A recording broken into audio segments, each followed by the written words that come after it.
वो भगवान में रम जाती हैं। और जिस क्षण हमारी चित्तवृत्तियां भगवान में रम गई, समझना चाहिए कि हमारा जीवन सार्थक हो गया। जीवन को सार्थक करने का सबसे बड़ा और सबसे जरूरी साधन है वो है कथा। कथा मिलेगी तो भक्ति मिलेगी, कथा मिलेगी तो मिली हुई भक्ति पुष्ट होगी, कथा मिलेगी तो धर्म मिलेगा।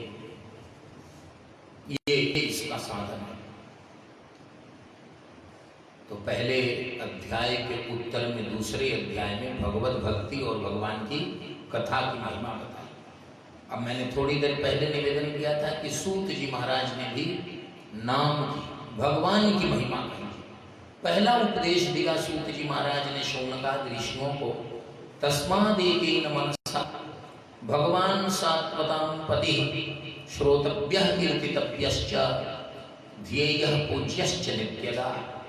भगवान एकेन मनसा भगवान सात्वतां पति, एक मन मानस से, एकाग्र मन से, सात्वतां माने सज्जना नाम पति स्वामी भगवान को, और श्रोतव्य माने सुनना चाहिए।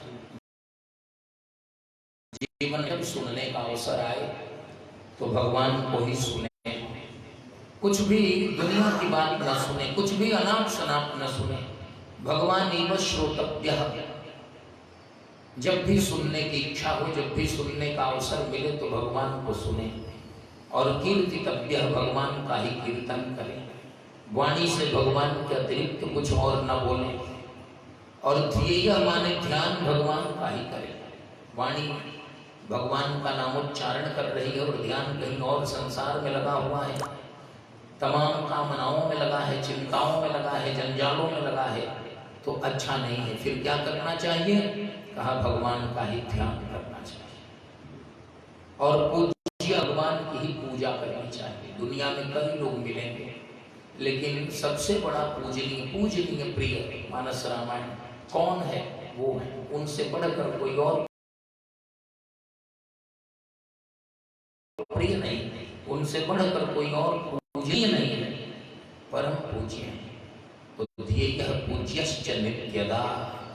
संसार अनित्य है और संसार के लोगों का ध्यान, चिंतन, कीर्तन, पूजा अनित्यता ही देगी, लेकिन भगवान नित्य हैं। उनकी पूजा, उनकी सेवा, उनका ध्यान, उनका चिंतन, उनका कीर्तन, उनका श्रवण नित्यदा, नित्यत्व प्रदायक है, इसलिए उनका ध्यान करना चाहिए। भिद्यते हृदय ग्रंथिश्छिद्यन्ते सर्व संशयाः क्षीयन्ते चास्य कर्माणि दृष्ट एवात्मनीश्वरे। कथा का आश्रय लेने से, भगवान की सेवा पूजा करने से क्या होता है? महापुरुषों की सेवा करने से क्या होता है?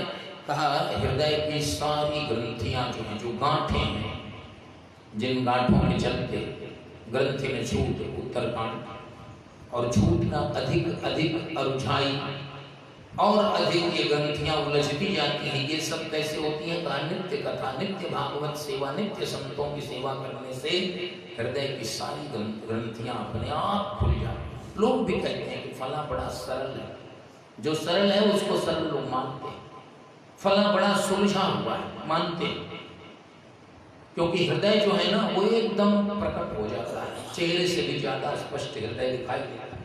जिसके निकट हम रहेंगे, जिसके करीब रहेंगे, वो समझ जाएगा कि कौन किस प्रकार का है, किस विचार का ये है। और सर्व संशया है छिद्यन्ते सर्व संशया। कल साहिब का राम कथा सुंदर करदारी संशय भी गुणाऊंगा। अतो वै कवयो नित्यम भक्तिम परमया मुदा। सूत जी महाराज कहते हैं कि शौनकादि महापुरुषों, जो कवयः विद्वान, जो कवि हैं, विद्वान हैं, कवयः बहुवचनांत है, ये मुदा अत्यंत प्रसन्नता पूर्वक, ये इनको परमानंद, इनको परम प्रसन्नता कहाँ मिलती है? कहाँ इनको प्रसन्नता मिलती है? भगवान की भक्ति में, भगवान की कथा में। महाराज भगवान की कथाएं शुरू कैसे हुई हैं, कहाँ से शुरू हुई हैं? तो इसके लिए उदाहरण देते हैं। पहले तो ये जो कुछ दिखाई दे रहा है सब भगवान से ही भरा हुआ है। शुरू तो तब होती ना जब कुछ, लेकिन इसके तो आदि मध्य अंत तीनों में भगवान ही है।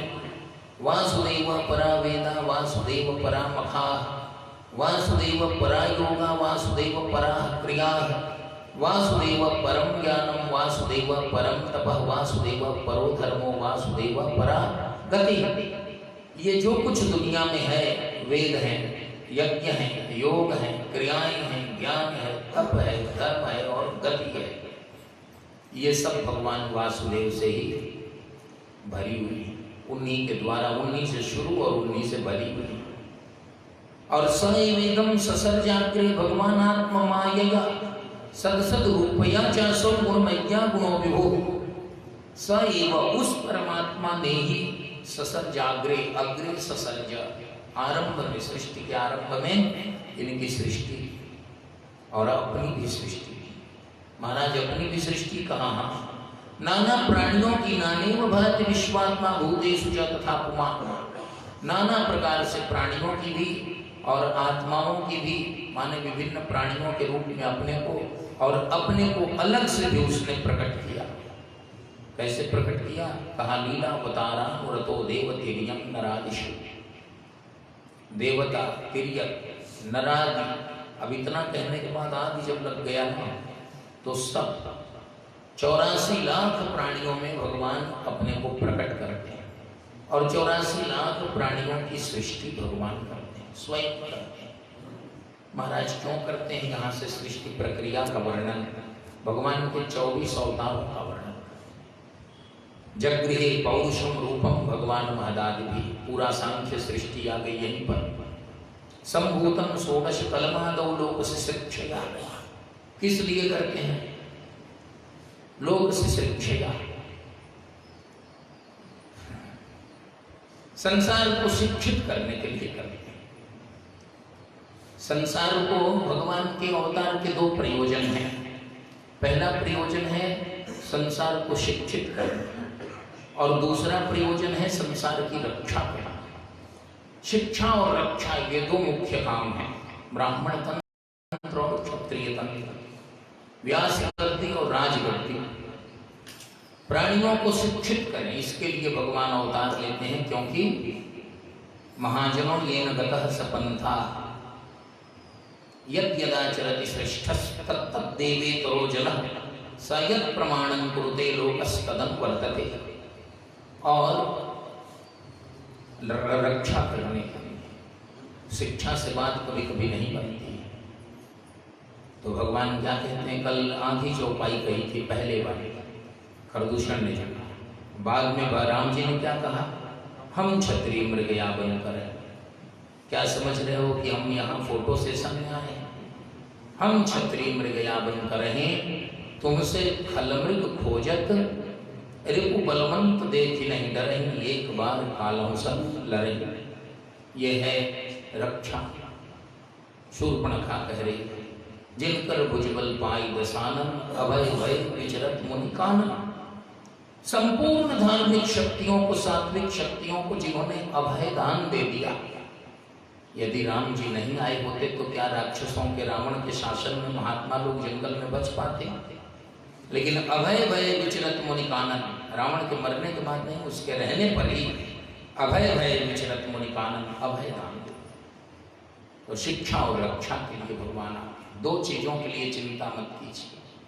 विश्वविद्यालय में नाम नहीं यदि लिखा पा रहा है तो कोई घबराने की बात नहीं है। शिक्षा देने वाले भगवान हैं, भगवान के पार्षद हैं, संत महात्मा हैं। जिस शिक्षा से जीवन का, प्रहलाद जी को तो भागवत के 7वें स्कंद में शिक्षा दी जा रही है, और वो शिक्षा लेने के बाद भी वो उस शिक्षा को अंगीकार नहीं करते। जो देवर्षि नारद जी के आश्रम में शिक्षा मिली है, उसी शिक्षा को अपने पिता हिरण्यकशिपु को भी दे रहे हैं। हिरण्यकशिपु को भी नवधा भक्ति का उपदेश कर रहे हैं। तो भगवान के शास्त्रों की शिक्षा जो है, उससे जीवन का निर्वाह, ये लोग परलोक दोनों का निर्वाह हो जाएगा। ये हम नहीं कहते कि स्कूल मत जाइए, जाना चाहिए, लेकिन कदाचित नहीं ही गए तो कोई शोक की बात नहीं, अफसोस की बात नहीं। और दूसरी बात रक्षा की है। एक बार यदि भगवान की शरण में हम आ गए तो हमारी रक्षा होगा। अब हमारी रक्षा में कोई संदेह नहीं, हमारी रक्षा में कहीं कोई समस्या नहीं है, रक्षा वही करते हैं। और उन भगवान ने सबसे पहले उन्होंने एतन नानावताराणाम निधानम बीजम अव्ययम यस्यांशांशेन सृज्यन्ते देवतेर्यन्नरादया। एतन नानावताराणाम निधानम, अनेकानेक अवतारों के निधि भगवान है। और उन भगवान ने अनेकानेक अवतार लेने के साथ क्या किया? बहुत लोग पूछते हैं कि जब परशुराम जी यहाँ थे तो राम जी कैसे चले आए? इसका मतलब एक यहाँ से जाएंगे तो दूसरे आएंगे, यही ना? ऐसा तो मुझे लगता है कि लीला मंडलियों में भी नहीं होता है, उसमें भी 2-3 होंगे क्या? उसमें ये थोड़े है कि एक जाएंगे तो दूसरे आएंगे, सब अलग अलग हैं। एक ने प्रश्न किया कि भगवान परशुराम के हाथ में जब धनुष था तो राम जी उसके पहले कौन सा धनुष धारण किए हुए थे? यहाँ तो लोगों का वश चले तो वैकुंठ में कौन कौन सी कंपनियां हैं वो भी पूछ लें, है ना? अरे भाई, भगवान कौन है? नानावताराणाम निधानम, अनेकानेक अवतारों की निधि हैं। भगवान का गुण क्या है? श्रुति स्मृति पुराण सब में अनंत, अनंत शब्द जो है, अनंत्यता भगवान का सबसे बड़ा गुण है। उस अनंत परमात्मा से अनंत अवतार प्रकट होते हैं, एक नहीं अनेक। और उस परमात्मा से, उसके एक धनुष से अनंत धनुष, धनुष निकलते हैं, एक चक्र से अनंत चक्र निकलते हैं, वह अनंतानंत है। तो एतन नानावताराणाम, अनेकानेक अवतारों का निधानम, निधि है। इसके बाद भी क्या है? कहा बीजम। बीज शब्द भी दर्शन शास्त्र में पारिभाषिक है। अंकुरोत्पादनी शक्ति जो होती है उसका नाम है बीज। अंकुर उत्पन्न करने की क्षमता यह बीज में ही है। भगवान बीजम है। और क्या है? इतना कहने के बाद भी माने नहीं। आचार्य ने संकेत किया अव्ययम। अव्ययम माने घटने बढ़ने वाले नहीं। एक भगवान से अनंत भगवान की निष्पत्ति होगी, माने प्राकट्य होंगे, प्रकट होंगे, तब भी वहां ज्यों की त्यों रहेंगे। वैकुंठ से कई वैकुंठ बनेंगे, फिर भी वो ज्यों की त्यों रहेंगे। ये अव्ययम है, ये घटने बढ़ने वाले, बदलने वाले नहीं। अव्यय पद ही होते हैं व्याकरण में। ज्यों की त्यों, उन पर न विभक्तियों का असर पड़ता, न किसी का। वो यथा जैसे हैं वैसे प्रयुक्त हो जाते हैं। और यस्यांशांशेन सृज्यन्ते, जिनके अंशों अंशांशों से देवतेर्यंगरादि, देवता तिर्यकादि नरादि सब में कुछ न कुछ भगवदंश है। इसलिए भागवतता भले न आए, भगवत्ता सब में आ जाती है। अपने को भगवान बताने में सब तत्पर हो जाते हैं। भागवतता, भागवतता है झुकना, और भगवत्ता है तो भागवतता माने साधुता नहीं आती। ये बड़ी मुश्किल से आती है। ये आ जाए ना तो भगवान का अंश तो अपने भीतर है ही। यदि भागवतों का अंश आ जाए तो सार्थक हो गए, सफल हो गए। भगवान ने पहला अवतार लिया। स एव प्रथमं देवः कौमारं सर्गमास्थितः। सबसे पहले कुमार सर्ग, सर्ग कहते हैं सृष्टि। तो जो पहली सृष्टि हुई जिसमें ब्रह्मा जी ने सनक, सनंदन, सनातन और सनत कुमार, 4 कुमारों को प्रकट किया। स एव प्रथमं देवः कौमारं सर्गमास्थितः। इसको कहते हैं कुमार सर्ग, जिसमें कुमारों की सृष्टि हुई। उसके बाद ये ऋषि सर्ग में पहला है कुमार सर्ग, इसके बाद ऋषियों की सृष्टि हुई। स एव प्रथमं देवः, सबसे पहले उस परमात्मा ने 4 रूपों में अपने को प्रकट किया। सनक, सनंदन, सनातन और सनत कुमार। और 4 रूपों में प्रकट करके क्या किया? चचार दुश्चरम ब्रह्मा ब्रह्मचर्यम अखंडितम। अखंड ब्रह्मचर्याश्रम का पालन किया। चचार दुश्चरम ब्रह्मा ब्रह्मचर्यम अखंडितम। दुनिया का सबसे पहला व्रत, दुनिया का सबसे पहला आश्रम, दुनिया का सबसे पहला धर्म। कल हमने आश्रम धर्म कहा था। तो पहला धर्म क्या हुआ? ब्रह्मचर्य आश्रम का धर्म। संसार के हम सभी प्राणियों के लिए भगवान ने पहली शिक्षा किसकी दी? ब्रह्मचारी बनने की शिक्षा दी। ब्रह्मचर्य का विवेचन किया प्रातः स्मरणीय अस्मदाचार्य श्रीमद जगतगुरु शंकराचार्य पूर्वामनाय श्री गोवर्धन मठपुरी पीठाधीश्वर गुरुदेव भगवान ने श्रीमद् भागवत का ही प्रवचन करते हुए हम लोगों को समझाया। विराजन तो उन्होंने ब्रह्मचर्य का पहला लक्षण बताया। ब्रह्मचर्य क्या है? सबसे पहले ब्रह्मचारी का लक्षण है कि वह गुरुमुखी हो, किसी गुरु के अधीन हो, गुरु का अनुगमन करने वाला। ऐसा नहीं कि फ्री हो, एकदम फ्री रहेगा तो वो ब्रह्मचारी नहीं हो सकता। वो गुरु और गुरु परंपरा से उसे जुड़ा रहना है। किस गुरु से? वैदिक गुरु से। जब हम गुरु शब्द का प्रयोग करते हैं ना, तो हमारे यहाँ गुरु के दो लक्षण श्रुति ने बताए हैं। श्रोत्रियम ब्रह्मनिष्ठम, श्रोत्रिय हो और ब्रह्मनिष्ठ हो। जो लोकनिष्ठ है, भोगनिष्ठ है, वो गुरु नहीं हो सकता। इसलिए श्रोत्रियम ब्रह्मनिष्ठम गुरु की यही पहचान है। ये ध्यान देने की बात है। तो उस गुरु, वैदिक गुरु, परंपरा प्राप्त गुरु की शरण में उनका अनुगमन करने वाला। और दूसरा, गुरुमुख से वेदों का स्वाध्याय करता, अध्ययन करता, वेदाध्यायी हो, तब वो ब्रह्मचर्य का व्रत पूरा होता है। और तीसरा लक्षण कि गुरुमुख से पढ़े हुए वेदों का चिंतन करता। ऐसा नहीं कि गुरु ने पढ़ा दिया, उतनी देर तक पढ़ लिए, उसके बाद में एक शिष्य से पूछा किसी ने कि आपने क्या क्या पढ़ा है, उसने बता दिया। जब ऐसे आज के हमारे बहुत सारे विद्यार्थी मिलते हैं तो पूछने पर क्या पढ़ते हैं, वो कहते हैं कि नव्य व्याकरण में आचार्य करना। ऐसा भी कहते हैं।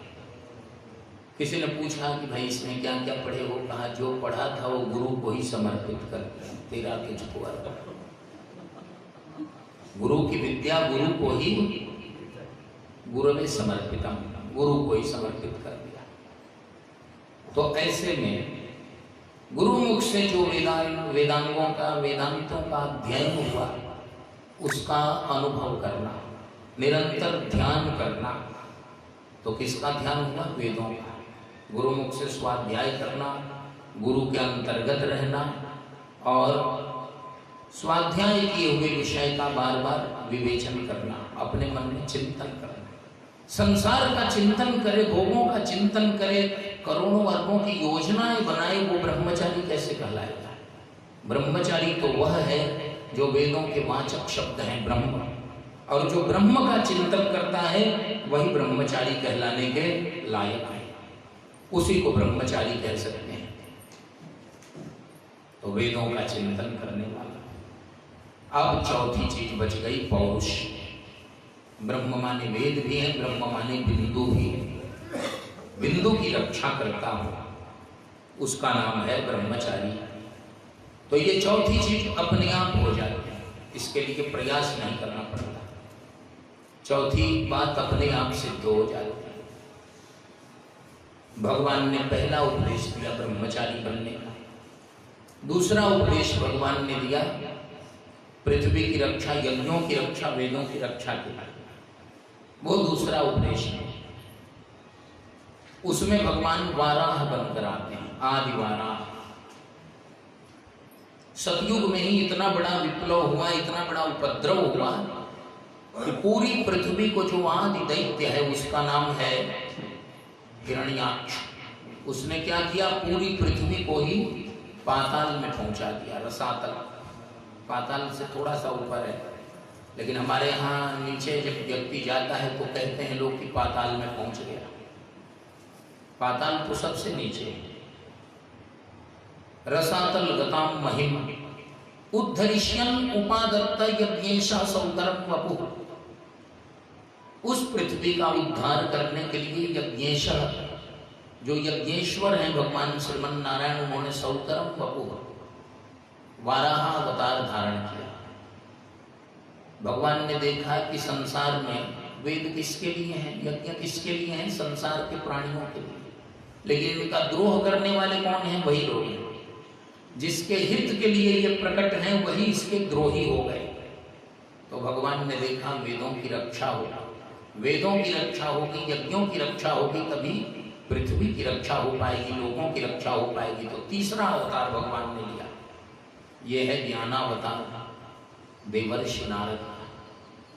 पांचरात्र आगमों का प्रवर्तन किया, प्रकाशन किया, भक्ति सूत्रों की रचना की, और जो वेद सार हृदय है, जो श्रुति सार सर्वस्व है, उसका पूरे विश्व में प्रचार किया। ऐसा प्रचार किया कि पृथ्वी पर कोई भक्ति से विरहित न रहे, पृथ्वी पर किसी के भीतर ज्ञान का अभाव न हो, किसी के भीतर वैदिक संपदा का अभाव न हो।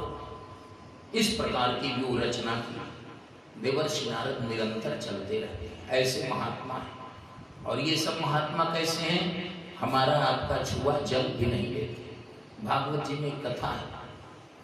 कथा कैसी है, एक बार देवर्षि नारद जी जा रहे थे, रास्ते में देखा कि खटवांग नाम के राजा की राजधानी है। सोचा जरा इससे मिल लूं। राजा है, चक्रवर्ती राजा है, अपने देश के बड़े प्रसिद्ध राजा हैं, जिनका स्मरण भगवान शुकदेव ने भी किया।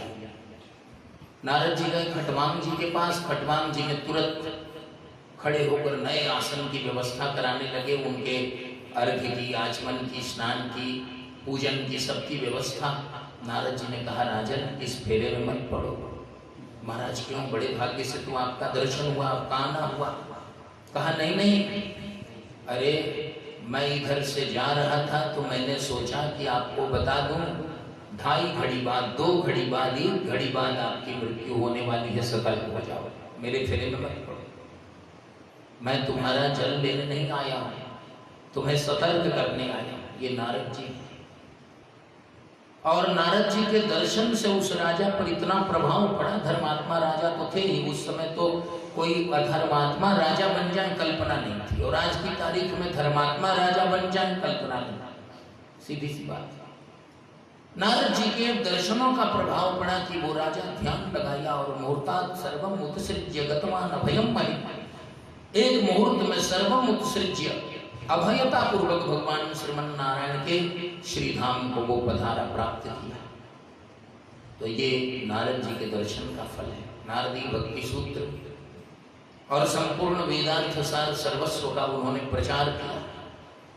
आज जो कुछ भक्ति दिखाई दे रही है घर घर में, जन जन में, माताओं में, इन सब की प्रेरणा और इन सब के प्रकाशक देवर्षि नारद, इन सब के पहले आचार्य देवर्षि नारद। चौथा अवतार भगवान ने लिया नर नारायण ऋषि के रूप में। भगवान स्वयं यहाँ तपस्या करते हैं, तब ये तपस्वी संत लोग स्वयं तपस्या करते हैं। भगवान पहले तपस्या करते हैं। अकरोध दुष्कर्म तपः, बहुत कठोर तपस्या भगवान ने की, बहुत कठोर तपस्या।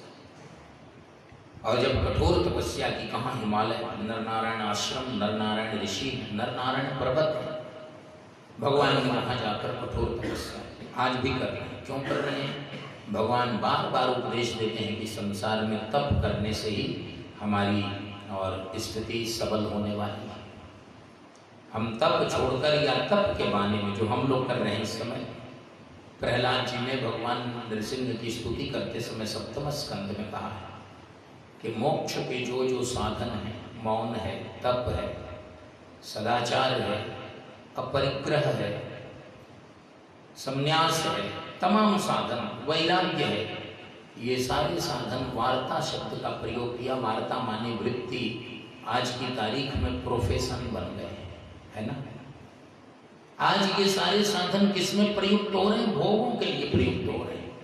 जो मोक्ष के साधन हैं वे भोग के साधन बनाए जा रहे हैं। इससे सतर्क रहना है। इसलिए नर नारायण ऋषि ने कहा कि हम तप करेंगे, संसार के लोगों को प्रेरणा मिलेगी, तपस्या करनी चाहिए। 5वां अवतार भगवान ने लिया कपिलाचार्य के रूप में। महर्षि कपिलाचार्य कृतज्ञो मेदिनीपति। पंचमो कपिलो नाम, पंचमः कपिलो नाम सिद्धेशः काल विप्लुतम्। पांचवें अवतार में भगवान कपिल के रूप में आए, सिद्धों के स्वामी हैं और कालक्रम से विलुप्त सांख्य दर्शन को उन्होंने प्रकट किया है।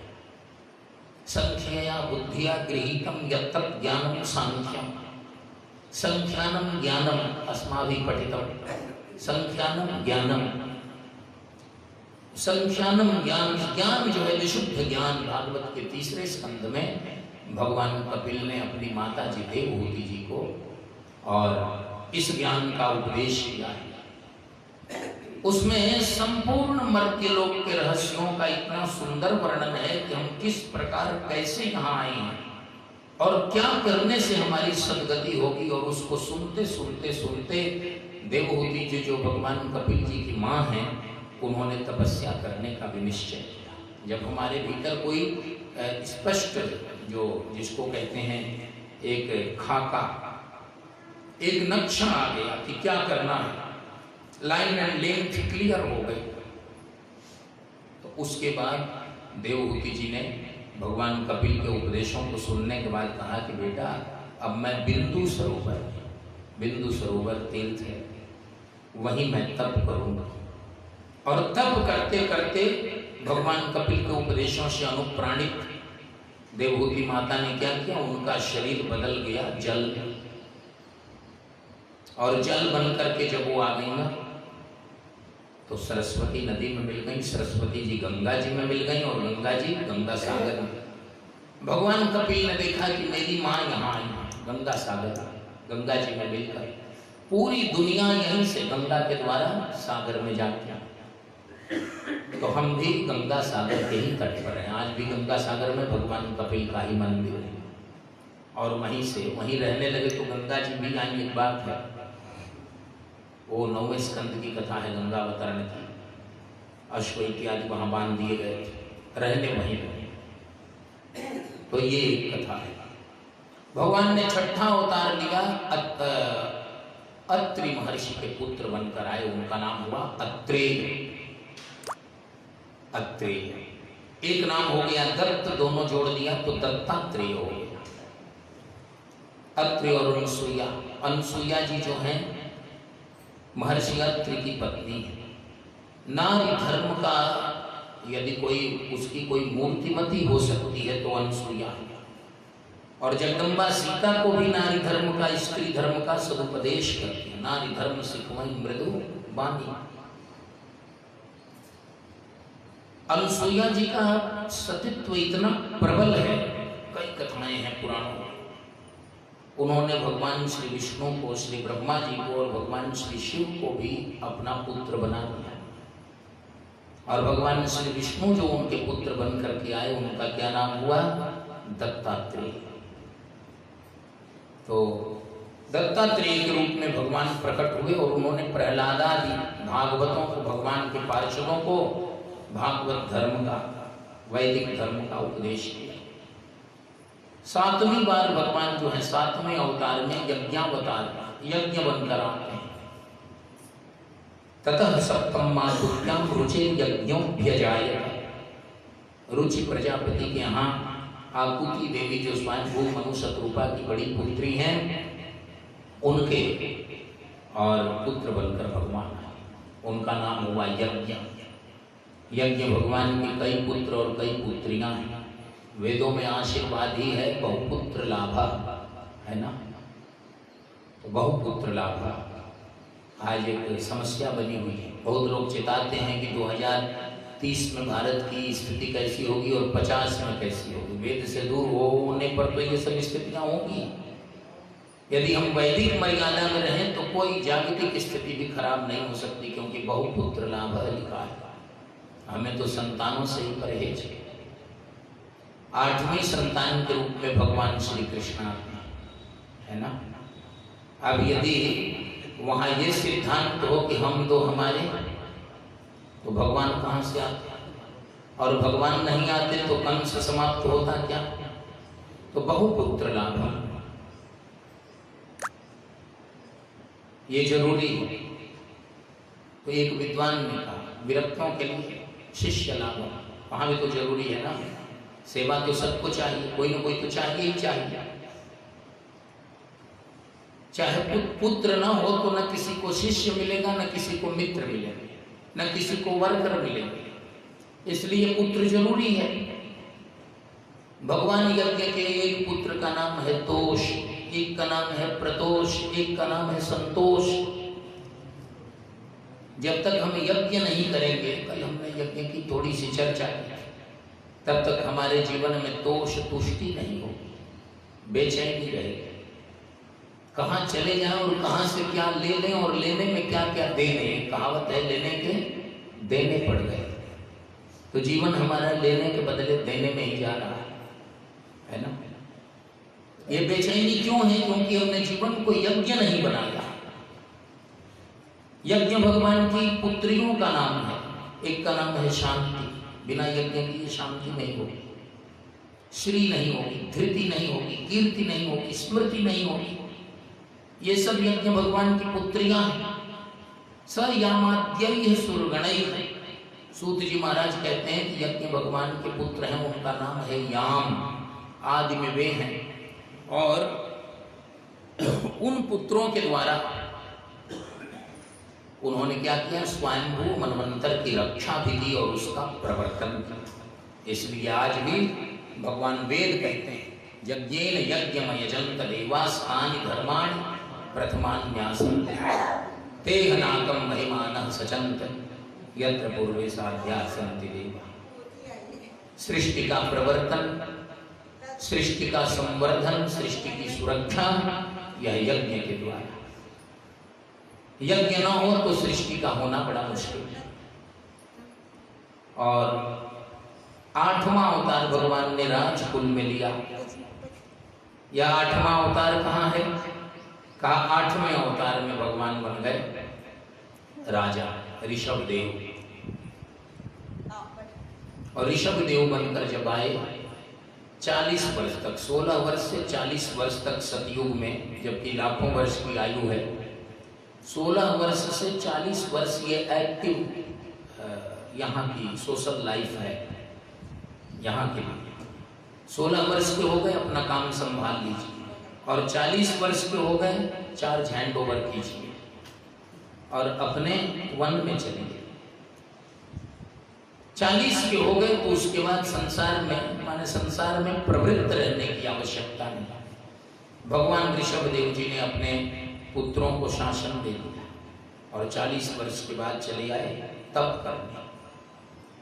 यहाँ तो लोग कहते हैं कि 60 वर्ष के बाद पॉलिटिक्स में आयु शुरू होती है। सच्चाई भी यही है। किसी की यदि 30 वर्ष में शुरू हो गई तो 40 में खत्म भी हो जा रही है। बहुत से लोग दावेदारी कर रहे हैं लेकिन वो बढ़ नहीं पा रहे हैं। तो नहीं बढ़ पा रहे, उनका टाइम खत्म हो गया। 60 के बाद 70 के बाद शुरू हो रही है पॉलिटिकल लाइफ। सामान्य गृहस्थ हो, कुछ ज्यादा बोझ उस पर नहीं है, उससे पूछिए तो वो कहता है कि महाराज अब 50 वर्ष की आयु हो गई, अब कुछ थकान हो रही है। नेता को भी थकान होती है, रोबोट नहीं है, लोहे का नहीं है। लेकिन उससे पूछिए 77 वर्ष का नेता होगा, फिर भी पूछिए कि आप तो एकदम कुछ तो थकान का नहीं, अभी हम एकदम ठीक है। वो ठीक यहाँ के लिए नहीं, वहां के लिए ठीक है, माने गद्दी के लिए। यमदूत भी आ जाए तो वो कहेगा कि अभी मैं ठीक हूँ, ये कुर्सी की पावर है उसके लिए ऐसे। लेकिन ऋषभ देव जी ने 40 वर्ष में संन्यास ले लिया। अब आज हम रिटायरमेंट लेते हैं तो बहुत से पेंशन, पर्क्स, कई प्रकार के प्रिविलेज, कई प्रकार की सुविधाएं। ऋषभ देव जी इस पृथ्वी के चक्रवर्ती नरेंद्र हैं। और जब संन्यास लिया, जब रिटायरमेंट ले लिया, तो एक सूत तक, एक धागा तक उन्होंने अपने शरीर पर धारण किया। ऐसे ऐसे राजाओं की कथा है हमारे पुराणों में। एक चक्रवेणु नामक राजा की कथा है, जो राजा और रानी स्वयं हल खींचते हैं। उसके यहाँ वो कोई शासन से अन्न नहीं मंगाता, स्वयं हल खींचते हैं अपने कंधे पर, और हल खींचकर उससे जो अन्न उत्पन्न होता है बैल भी नहीं रखते, बैल के जगह पर राजा और रानी अपने अपने कंधे पर उसको खींचते हैं और उस हल से जो अन्न उत्पन्न होता है उसका उसी का उपयोग करते हैं। कपास की खेती करते हैं। गांधी जी के चरखा के बहुत पहले की बात है, चक्रवेणु राजा का समय। और उस कपास से कपड़े बुनकर और उससे जो है उसे धारण करते हैं। इस प्रकार के राजा, इस प्रकार की रानी का चरित्र हमारे पुराणों में है। तो भगवान ऋषभदेव जो हैं उन्होंने संन्यास लिया तो कुछ भी नहीं किया, वन में रहने लगे, धागा तक नहीं, एक सूत तक नहीं। और वृक्षों के फल फूल काम में आ गए, उनके पत्ते काम में आ गए, नदियों के जल काम में आ गए, किसी से कुछ लेना नहीं। जैसे जैसे आयु बढ़ने लगे वैसे वैसे संसार से कटते जाएंगे। संसार से कटने के लिए हम यहाँ आए हैं, संसार में लिप्त होने के लिए नहीं आए। कलयुग ने क्या किया, जैसे जैसे आयु बढ़ रही है वैसे वैसे हमारी निर्भरता बढ़ा दे रही है। संसार पर ही हमारी निर्भरता बढ़ जा रही है और निर्भरता बढ़ती है तो संसार हमें मानता तब तो कहा नहीं नहीं, आयु बढ़ती है तो दुनिया हमें छोड़ रही है और हम दुनिया के लिए मजबूर हो रहे हैं। ये समस्या है। भगवान ने 9वां अवतार लिया। सतयुग में पहला दुरात्मा राजा आया है, राजकुल। दैत्य आए, असुर आए तो कोई बात नहीं, वो दूसरे वंश में है, उनका संस्कार कुछ और है। लेकिन ये राजवंश में, वो भी मनु के वंश में, ध्रुव के वंश में आया, इसका नाम है वेन। सतयुग में, सत्य युग में जब इतना दुरात्मा राजा आया तो कलयुग में वो तो इनका फोरफादर था। ऋषियों ने कई बार उसे समझाया कि भैया ये जो तुम काम कर रहे हो ये ठीक नहीं है। तो उसने ऋषियों को समझाया कि आप लोग जो बार बार राजधानी में आ रहे हैं और राजा को समझाने की कोशिश कर रहे हैं, ये ठीक नहीं है, ये गड़बड़ है।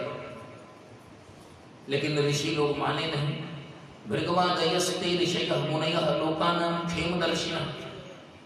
भृगवादि महर्षियों ने उससे कहा कि सुनो, ये जो राजगद्दी पर तुम बैठे हो ये हमारी है, हमने इसको बनाया है, इसका निर्माण किया है और हमारी तपस्या के बल पर ये सुरक्षित है। चाहे भारत सरकार हो, चाहे वेन सरकार हो, चाहे कोई सरकार हो, उसको जानना है। और देशों में और पंथों में तो वहाँ सीधे सीधे रिलीजन और स्टेट का मिक्सअप है। सीधे सीधे जो बगल में घटनाएं हो रही हैं, तालिबानीकरण हुआ और वहाँ जो उनके पांथिक प्रमुख हैं वही शासनिक प्रमुख भी, शासनाध्यक्ष भी हो रहे हैं। हमारे ऋषियों ने ऐसी व्यवस्था की कि हम राजगद्दी बना देंगे, उसका संरक्षण करेंगे, उसका मार्गदर्शन करेंगे, लेकिन उसका संचालन किसी और से करेंगे। और उस संचालन में, संरक्षण मार्गदर्शन की ओर में कोई हस्तक्षेप नहीं है। फिर क्या है, कहा वैदिक मर्यादा, वैदिक नियमों के अनुसार राजगद्दी का संचालन होना ही चाहिए। लोकानां क्षेमदर्शिनः। वे नहीं माना। पुराणों में लिखा है कि ऋषियों के साथ हुआ बदसलूकी करने लगा, दुर्व्यवहार करने लगा, उन्हें कारागार में डालने की हिमाकत करने लगा। तो हुंकार मात्र से ऋषियों ने वेन को समाप्त कर दिया। उसके शरीर को बर्फ में नहीं रखा, आजकल बर्फ में रखा जाता है, फैशन है। धर्मशास्त्र के अनुसार जिसका शरीर पूरा हो गया उसको जितनी जल्दी उसका अग्नि संस्कार कर दिया जाए उतना ही बढ़िया है। जितनी जल्दी हो, जब तक शरीर रहेगा तब तक उस आत्मा को भटकना ज्यादा पड़ेगा, इसलिए उसको तुरंत। लेकिन यहाँ 4 दिनों तक बर्फ में रखना जरूरी नहीं है। इस समय कोई वीआईपी से नीचे नहीं है और वीआईपी बनने का मतलब नरक के 2-3 दरवाजे पहले ही खुल जाते हैं। और तेल की कढ़ाई में रखा जरूरी था। क्यों जरूरी था? क्योंकि राजगद्दी सूनी हो रही थी, कोई उसका वारिस नहीं था। ऋषियों ने सबसे पहले उसके पाप को निकाला, बाईं जान का मंथन करके। और उसका पाप जब फैलने लगा, दौड़ने लगा, भागने लगा, तो निषद माने बैठो, बैठा कर उसको रोक दिया। ऋषियों ने कितना बड़ा उपकार किया। यदि वेन का पाप चारों ओर फैल जाता तो आज हम लोग इस प्रकार से तीर्थ और व्रत कुछ नहीं कर पाते, लेकिन उस पाप को फैलने से रोक दिया। और दूसरा उपकार किया परीक्षित जी ने, जिन्होंने कलयुग को फैलने से रोक दिया। 5 ही जगहों पर उसे केंद्रित किया, तब तो इतना व्याप्त है, कई जगह उसका प्रवेश ही नहीं है, उसका शासन होने के बावजूद, तब तो इतना व्याप्त हो गया। यदि परीक्षित जी ने उसका निग्रह नहीं किया होता तो कलयुग कितना व्याप्त होता, कल्पना कीजिए। फिर इस तरह से कोई हम लोग नाम का भी कोई इस प्रकार का उत्सव आयोजन कर पाते क्या? तो वेन को उसके बाईं जांघ का मंथन करके उसके पाप को निकाला ऋषियों ने, और उसकी दाहिनी भुजा का, ये बाहुमूल कंधे का मंथन किया। और इसको करने के बाद यहां से भगवान के अंश वैष्णवांश को निकाला। भगवान श्री विष्णु प्रकट हो गए। वे किस रूप में प्रकट हुए? पृथु के रूप में। नवमं पार्थिवम वपुः, ऋषियों के द्वारा ऋषिभिः याचितो भेजे नवमं पार्थिवम वपुः। भगवान ने 9वां अवतार जो लिया वो पार्थिवम पृथु के रूप में। भगवान पृथु और अर्ची देवी महालक्ष्मी एक साथ प्रकट हुए। ऋषियों ने उनका राज्याभिषेक किया और भगवान पृथु ने इस पृथ्वी का शासन किया। पुराणों में उन्हें आदिराज भी कहा है। भगवान पहली बार राजा बनकर आते हैं। ऋषभ देव तो आए थे, लेकिन ऋषभ देव नेचुरली आए थे और ये नॉर्मल परिस्थिति में आए। ऋषिभिः याचितो भेजे। जब सत्य युग में पृथ्वी को अराजक तत्वों की चपेट में छोड़ दिया गया था और उस समय हमारे तत्वदर्शी महात्माओं ने उस पर नियंत्रण किया, तब इनको बुलाया तो इन्होंने उस समय यह अवतार लिया। नवमं पार्थिवम वपुः, तो आदिराज भी कहा है। भागवत के 4th स्कंध में भगवान के पहले उस रूप का वर्णन किया। 10वां अवतार भगवान ने लिया।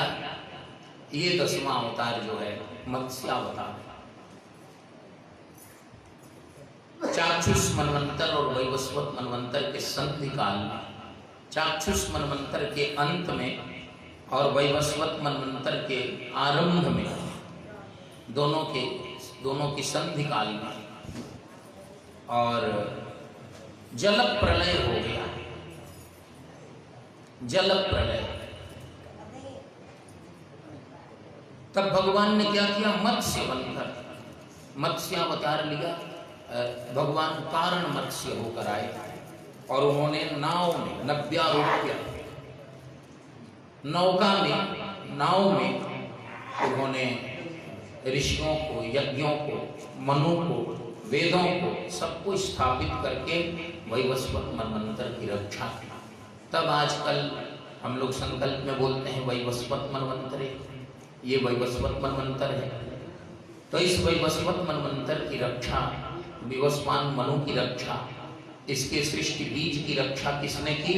भगवान मत्स्य ने। मत्स्यावतार। प्रलय पयोधि जले धृतवानस वेदम वेद वहित्र चरित्रमखेदम केशव धृत मीन शरीर जय जगदीश हरे। जयदेव जी की बड़ी प्यारी पंक्तियां दशावतार। 11वां, 12वां और 13वां अवतार भगवान ने समुद्र मंथन के क्रम में लिया। ये कितना महत्वपूर्ण है। समुद्र मंथन मानस में 2 बार, एक बार भरत चरित्र में मंथन किया और एक बार उत्तरकांड में ब्रह्म पयोनिधि मंदर ज्ञान संत सुर आन। एक बार यहाँ, एक बार वहाँ। समुद्र मंथन हमारे जीवन का मंथन है। हर व्यक्ति के जीवन में इस सागर, विशेषकर भव सागर का मंथन करना पड़ता है। ये संसार का बस लक्ष्य ही इतना है और इसमें से अमृत निकालना है। हर जीवन में एक मंथन में यह जीवन बदल जाता है और इस जीवन से यदि अमृत निकाल लेते हैं, अमृतोपलब्धि करते हैं, तो जीवन की सार्थकता सिद्ध होती है। इसलिए जो समुद्र मंथन हुआ उसमें 3 अवतार भगवान को लेने पड़े। आरंभ में पहला अवतार लिया, वो अवतार कौन सा है?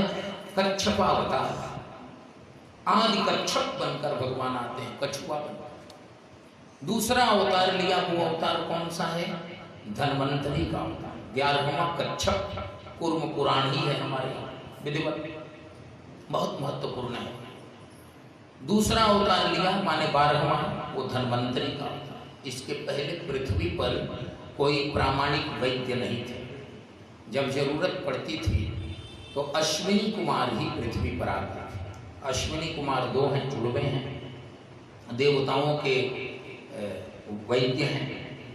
अभी मैं नवरात्र में एक जगह कथा कह रहा था, तो एक सज्जन वहाँ के विश्वविद्यालय के लीगल एडवाइजर हैं, अच्छे वकील हैं और लेक्चरर भी हैं लॉ के। तो उन्होंने मुझसे पूछा कि देवता लोग भी बीमार होते हैं। एक प्रश्न उन्होंने पूछा, अच्छा प्रश्न था, बहुत बढ़िया से पूछा था, अच्छी नियत से। देवताओं के यहाँ वैद्य हैं, इसका मतलब देवता भी बीमार होते हैं क्या? हमने कहा है कि भाई साहब आप तो वकील हैं, देवताओं के साथ जितनी लड़ाइयाँ हैं उतनी वकीलों के यहाँ नहीं है क्या? हमेशा हर बैड एलिमेंट का सबसे पहला आक्रमण करने का स्थान कौन सा है? देवलोक। रावण भी यहाँ से अपने सारे लोगों को चारों ओर डिप्यूट कर देता है और अपने गदा लेकर जा कहाँ चलता है? देवताओं के। और वो सुनते हैं कि रावण आ रहा है तो देवन थके मेरुगिरी। आप बताइए, उनको वहां भागना पड़ता है। तो देवताओं के यहाँ देवता संघर्ष करते हैं, लेकिन किसके लिए करते हैं? हमारे लिए करते हैं। देवता यदि मिट जाएं, देवता यदि बंदी बन जाएं, देवता यदि बंधन में आ जाएं, तो हमारे प्राणों पर संकट उत्पन्न हो जाए। पूरा अधिदैव मंडल ही इस संसार को चलाता है, वही तो कारण है। तो अश्विनी कुमार उनके वैद्य हैं। बार बार देवासुर संग्राम होता है।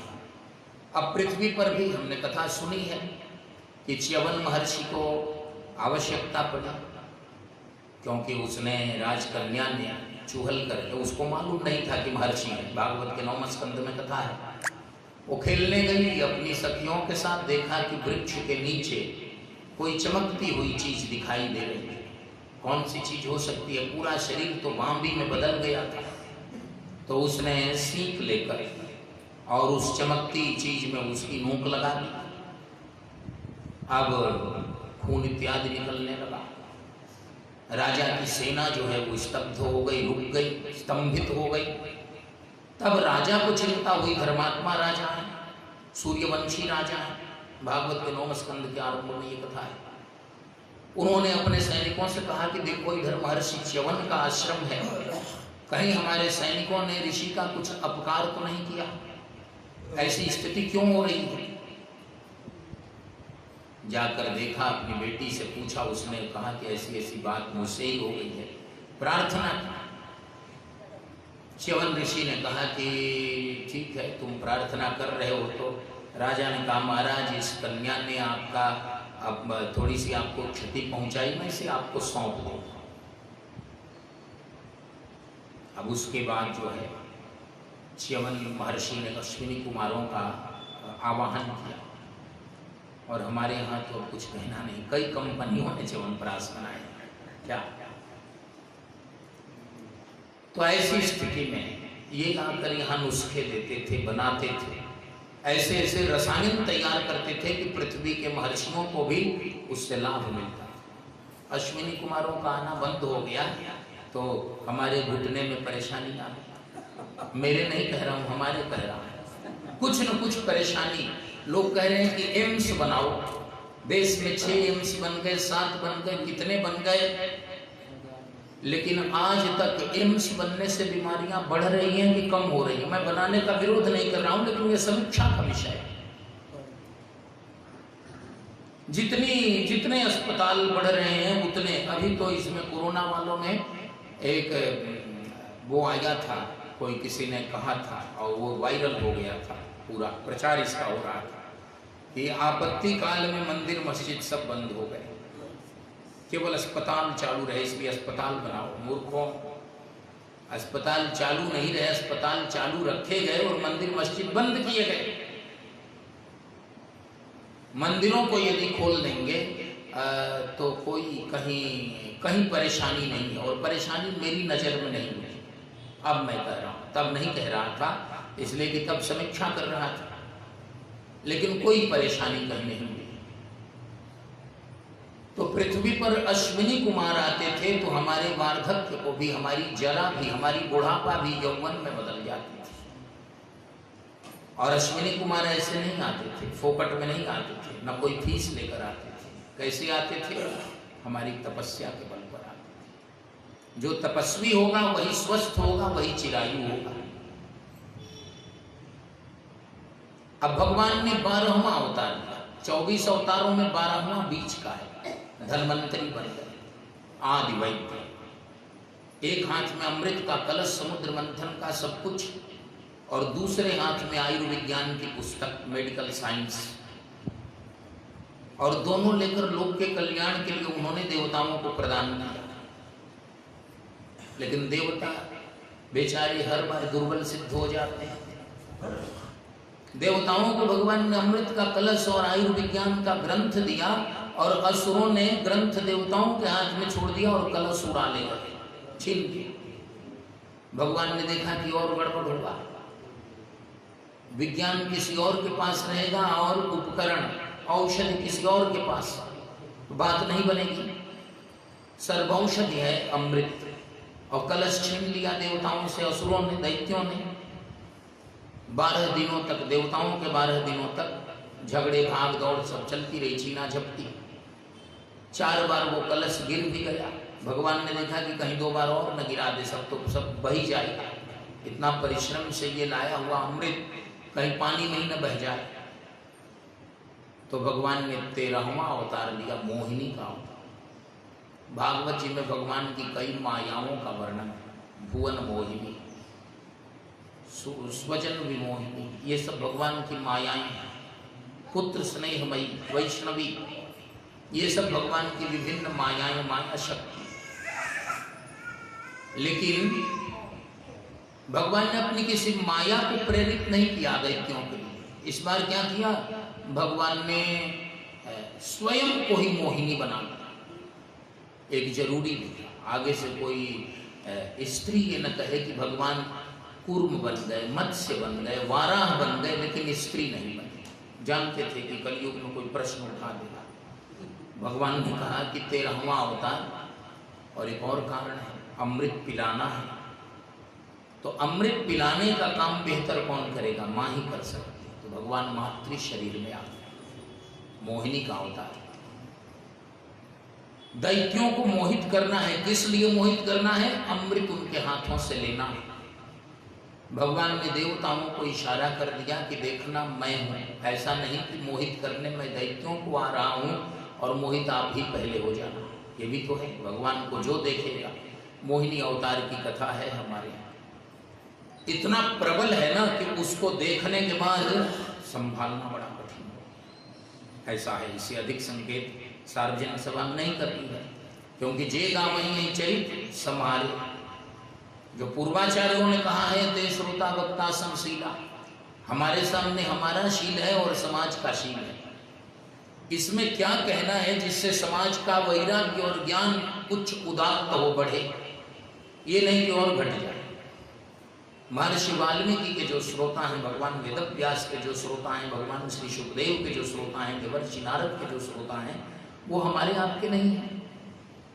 समाज के शील के अनुसार ग्रंथ से क्या कहना है, सारी लेबोरेटरी अपने पास है, लेकिन किस अम्ल और किस क्षार की जरूरत किस रोग में है वो देख कर देना है।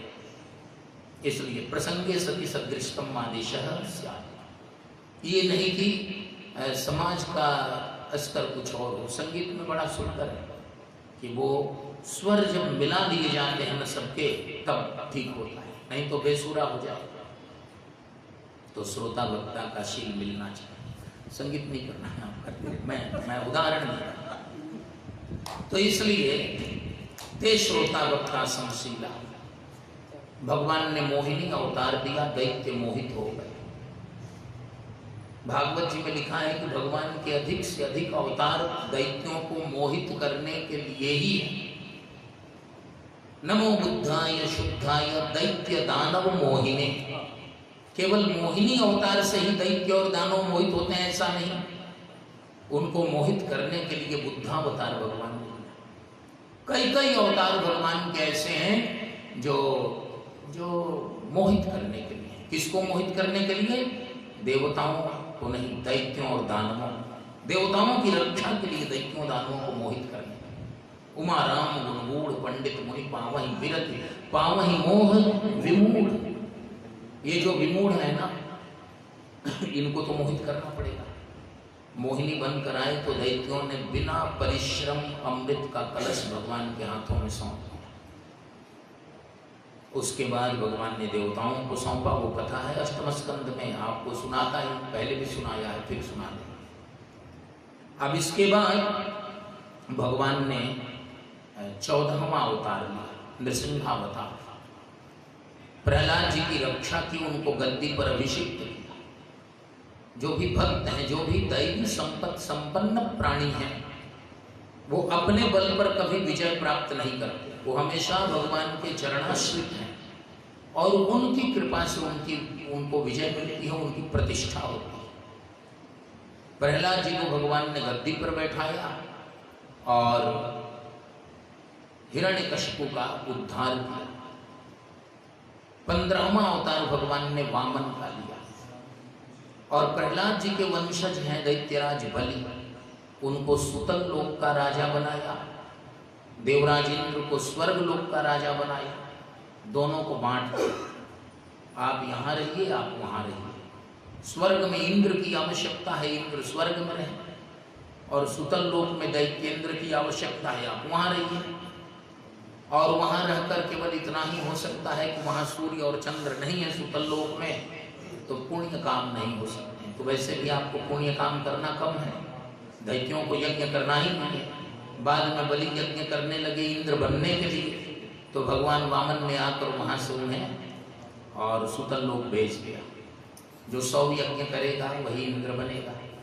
जीवन में 100 वर्ष हैं तो कम से कम 100 यज्ञ तो कीजिए ही कीजिए। तो ऐसी स्थिति में भगवान ने 16वां अवतार लिया। देखा फिर पश्यन ब्रह्मद्रुहो नृपान। पृथ्वी के जितने राजा हैं लगभग वेद विरोधी हैं, सब वेद विरोधी हो गए। ब्रह्म माने वेद, बार बार यह कहा जाता है। वेद क्या है? समस्त प्राणियों के कल्याण के एकमेव साधन है, स्रोत है। और उन साधनों पर, उन स्रोतों पर ही यदि कोई कुठाराघात करता है तो इसका मतलब क्या हुआ? वह प्राणियों का हितैषी नहीं, घातक है। तो पश्यन ब्रह्मद्रुहो नृपान, यहाँ के राजाओं को देखा जो बहुमत थी, है ना, तो बहुमत थी, बहुवचनांत है नृपान। तो भगवान ने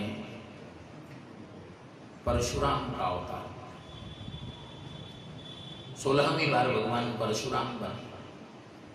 और परशुराम बनकर क्या किया?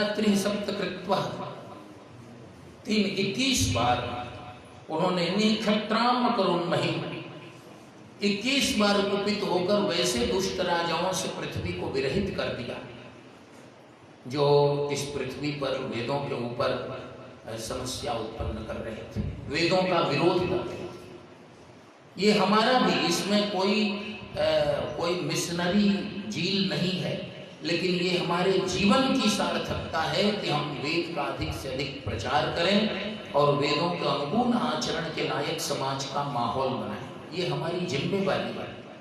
इसके लिए हमारे पूर्वाचार्यों ने काम किए हैं। संन्यास्त होकर उन्होंने काम किया। आत्म कल्याण और लोक कल्याण को उन्होंने अलग अलग नहीं माना और आत्म कल्याण के मार्ग को उन्होंने लोक कल्याण में बदल दिया। उन पूर्वाचार्यों की परंपरा उनके द्वारा सुरक्षित, उनके द्वारा संचित, उनके द्वारा सुव्यवस्थित वैदिक परंपरा, वैदिकार्ष धर्म का प्रवर्तन करना, उसका प्रचार करना, उसका प्रकाशन करना और तदनुरूप आचरण करना, ये हमारा दायित्व है। त्रिसप्तकृत्वः कुपिता निक्षत्राम करोन्महीं, निक्षत्राम करोन्महीं। भगवान परशुराम ने 21 बार वैसे राजाओं से, दुष्ट राजाओं से पृथ्वी को हीन कर दिया। लेकिन फिर भी लिखा है पुराणों में कि सत्य युग में ही वेदों ब्राह्मणों के विद्वेषी असुर जो हैं वो प्रकट हो जाते हैं, लेकिन उस समय बीज रूप में रहते हैं। कलयुग आते आते वो वन के रूप में हो जाते हैं, इसमें झुंड के झुंड हो जाते हैं। बाकी वैदिकों की व्यवस्था के विरोधी जो हैं वो सतयुग में भी आ जाते हैं। भगवान ने देखा कि इतना संघर्ष हुआ, लेकिन ये समाप्त होकर भी फिर जग जाते हैं, फिर हो जाते हैं, उत्पन्न हो जाते हैं। तो 17वां अवतार दिया, अब ऐसा करूंगा कि जन जन में वेद का प्रचार हो जाए, कोई वैदिक धर्म से विरहित न रहे। तो अब 17वां अवतार लिया भगवान वेदव्यास के रूप में। ततः सप्तदशे जातः सत्यवत्यां पराशरात् चक्रे वेद तरोह शाखा दृष्ट्वा पुंसोल्पमेधसः अल्पमेधसः पुंसः दृष्ट्वा। आगे जो लोग होंगे न कलिकाल में, उनकी मेधा कम होगी, धारण करने की शक्ति कम होगी, क्षमता कम होगी, और पूरे वैदिक विज्ञान को वे समझ नहीं पाएंगे। तो किसी को कुछ, किसी को कुछ, किसी को कुछ, लेकिन कुछ न कुछ मात्रा में वैदिक ज्ञान विज्ञान सबके पास पहुंच जाए। जरूरी नहीं कि हम सभी विषयों के जानकार हों, लेकिन यह जरूरी है कि वेदों का एक न एक विषय, एक न एक भाग हमारे मस्तिष्क में अवश्य हो, हमारे आचरण में अवश्य हो, हमारे हृदय में अवश्य हो। वेद से हम परे न हो, पृथक न हो, विरहित न हो। इसके लिए चक्रे वेद तरोह शाखा दृष्ट्वा पुंसोल्पमेधसा सत्यवत्यां पराशरात्। 9वें स्कंद में भगवान वेदव्यास की भी कथा है, भगवान सुखदेव की भी कथा है, और महाभारत के आदि पर्व में विस्तार से कथा है। सत्यवती के प्राकट्य से लेकर और भगवान वेदव्यास की प्राकट्य तक और इनके बद्री नारायण जाने तक, और वहां से फिर आकर धृतराष्ट्र, पांडु और विदुर की उत्पत्ति तक, फिर महाभारत तक, सब तो कथा ही कथा है। व्यासोच्छिष्टम जगत सर्वम, पूरा जगत भगवान वेदव्यास का ही उच्छिष्ट है। उनका जो योगदान है, नमोस्तुते व्यासाय विशाल बुद्धे फुल्लारविंदा यतपत्र नेत्र येन त्वया भारत तैल पूर्ण प्रज्वालितो ज्ञानमय प्रदीप। भगवान वेदव्यास जो हैं ये भारतीय मनीषा के सबसे बड़े प्रतिनिधि हैं और भगवदावतार हैं। 17वां अवतार भगवान वेदव्यास का है। 18वां अवतार भगवान श्री रामभद्र के रूप में लेते हैं, पूर्णावतार, इसलिए 18 नंबर पर गिना गया। 18 की संख्या का हमारे यहाँ महत्व है। 18 को जोड़ेंगे तो क्या होगा, 1 और 8 2 लिखते हैं, 8 और 1 क्या हो जाएगा, 9। 9 को 2 बार करेंगे, गुणा करेंगे तो क्या होगा, 18। 18 फिर क्या होगा, 9। 3 बार करेंगे तो 27, 7 2 9, ऐसे 36, 6 3 9, 45 9, आगे जितने बढ़ेंगे। और 8 जो है वो जीव का वाचक है, प्रकृति का है ना, अष्टधा प्रकृति है। तो जीव जो है द्विगुणित होगा। 8 का 2 से गुणा कीजिए, क्या होगा, 16। 16 में क्या होगा, 1 और 6, दोनों को जोड़ दिया तो कितना हुआ, 7। तो जीव जब बढ़ने लगता है तो घटने लगता है, उसकी कैपेसिटी डिक्रीजिंग ऑर्डर में है, धीरे धीरे वो घट रही है। और ईश्वर हमेशा एब्सोल्यूट, एक बराबर है, 9 का 9 है, पूर्ण है, इसलिए पूर्णमदः पूर्णमिदं। राम जी कौन है, पूर्ण ब्रह्म है, इसलिए पूर्ण ब्रह्म के लिए 18वें नंबर पर जोड़ा। नरदेवत्वमापन्नः सुरगार्ग्य चिकीर्षया समुद्र निग्रहादीन चक्रे वीर्यान् यतः परम्। 8 को 2 बार किया तो 16 हो गया, 7 1 गए, 2 हुए तभी 1 पावर खत्म हो गया, कम हो गया, और कहीं 3 हो गए तब 2 कम हो गया, 24 हुआ ना, तो 4 और 2 6, ऐसे घट गए। तो जीव घटता है स्वाभाविक, और ईश्वर जो है वो बराबर है। ऊर्जा के संरक्षण का सिद्धांत है, तो वो तो आधुनिक विज्ञान ने दिया है। शास्त्र ने पहले से पूर्णमदः पूर्णमिदं, वो बराबर है पूर्ण, हमेशा पूर्ण ही हर स्थितियों में। नरदेवत्वं मापन्ना, भगवान कौन बने? नरदेव, देव शब्द यहाँ राजा काव्य प्रकाश में भी और कई स्थानों में देव के बहुत से अर्थों के प्रसंगों के अनुसार अर्थ बताए हैं। तो देव देवता को भी कहते हैं, गुरु को भी कहते हैं, गुरुदेव भी है, और लेकिन राजा को भी, राजा में भी देवत्व का आधान हुआ। जिसके मस्तक का अभिषेक हुआ, मस्तक की पूजा हुई, उसमें देवत्व का आधान हो जाता है, महामस्तकाभिषेक। तो जब इसका अभिषेक होता है ना, इसलिए जिसको श्री महंत बनाते हैं, महामंडलेश्वर बनाते हैं, राजा बनाते हैं, तो वो क्या करते हैं? उनके इसका पूजा इसकी होती है, अभिषेक होता है, देवत्वाद। तो नरदेव, नरदेव माने नरेंद्र बनकर, राजा बनकर, नरदेवत्वं मापन्नः। और सुर कार्य चिकीर्षया, देवताओं के काम को पूर्ण करने के लिए भगवान कैसे आए? श्री राम बनकर आए। श्री रामचंद्र रघुपुंगव राघवर्य राजेंद्र राम रघुनायक राघवेश, राजाधिराज रघुनंदन राम भद्र, दासो हमद्य भवतः शरणं शरणागतोऽस्मि। समुद्र निग्रहादिनी, समुद्र पर उन्होंने पुल बांध दिए। और चक्र वीर्यान यतः परम, सकुल सदल प्रभु रावण मार्गो, सकुल सदल, दल सहित और कुल सहित रावण का संहार किया, उद्धार किया। और पृथ्वी पर 10 वर्ष सहस्त्राणि 10 वर्ष शतानि च, पृथ्वी पर 11,000 वर्षों तक राम राज्य की प्रतिष्ठा है। वो आज भी सबका आदर्श है। आज तक दुनिया में कोई ऐसा नहीं मिला जिसने राम राज्य का विरोध किया। सिर्फ फिरों की बात अलग है, जो जानते ही नहीं है कि कौन राम राज्य है और कौन रावण राज्य है, उनके मत का महत्व नहीं है। वो समान थोड़ी हो सकता, लेकिन फिर भी कोई सिर्फ फिरे भी नहीं मिले, एकांत मिल भी गए तो उनकी चर्चा जरूरी नहीं है। अपवाद हर जगह होते हैं। पुरानी कहावत है कि काबुल में भी गड्ढे होते हैं, केवल घोड़े ही थोड़े होंगे। 19वां और 20वां अवतार भगवान ने एक साथ लिया वृष्णिवंश यदुवंश में, और 19वें अवतार में भगवान बलराम बने और 20वें अवतार में श्री कृष्ण बने। और किया क्या? भगवान हरत भरम, पृथ्वी के भार का हरण किया। 21वां अवतार भगवान ने लिया बुद्धावतार। ततः कलौ संप्रवृत्ते सम्मोहाय सुरद्विषाम, बुद्धो नामना जनसुतः कीकटेषु भविष्यति। बुद्ध बनकर आए। बहुत लोग समझते हैं कि बुद्ध माने गौतम बुद्ध। गौतम बुद्ध जी बुद्धावतार होंगे, हम मना नहीं कर सकते, करेंगे भी नहीं। हमारे यहाँ तो जब देव तिर्यंग नरादि हैं, ये सब भगवान के ही अवतार हैं, कोई उनके अतिरिक्त है ही नहीं। ईशावास्यमिदं सर्वम यत्किंच जगत्याम जगत। तो मना क्यों करेंगे? लेकिन पुराणों में जिस बुद्ध को भगवान के अवतार के रूप में ख्यापित किया गया है, वे गौतम बुद्ध नहीं है।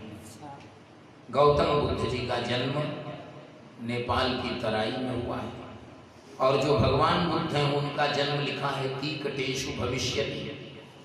कीकट शब्द का अर्थ है गया।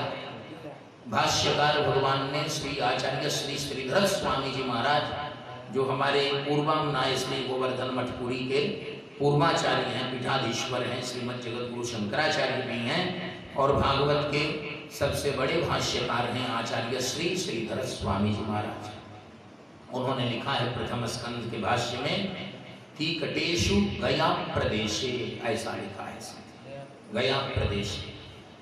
भगवान बुद्ध का जन्म कहाँ हुआ? गया धाम में हुआ।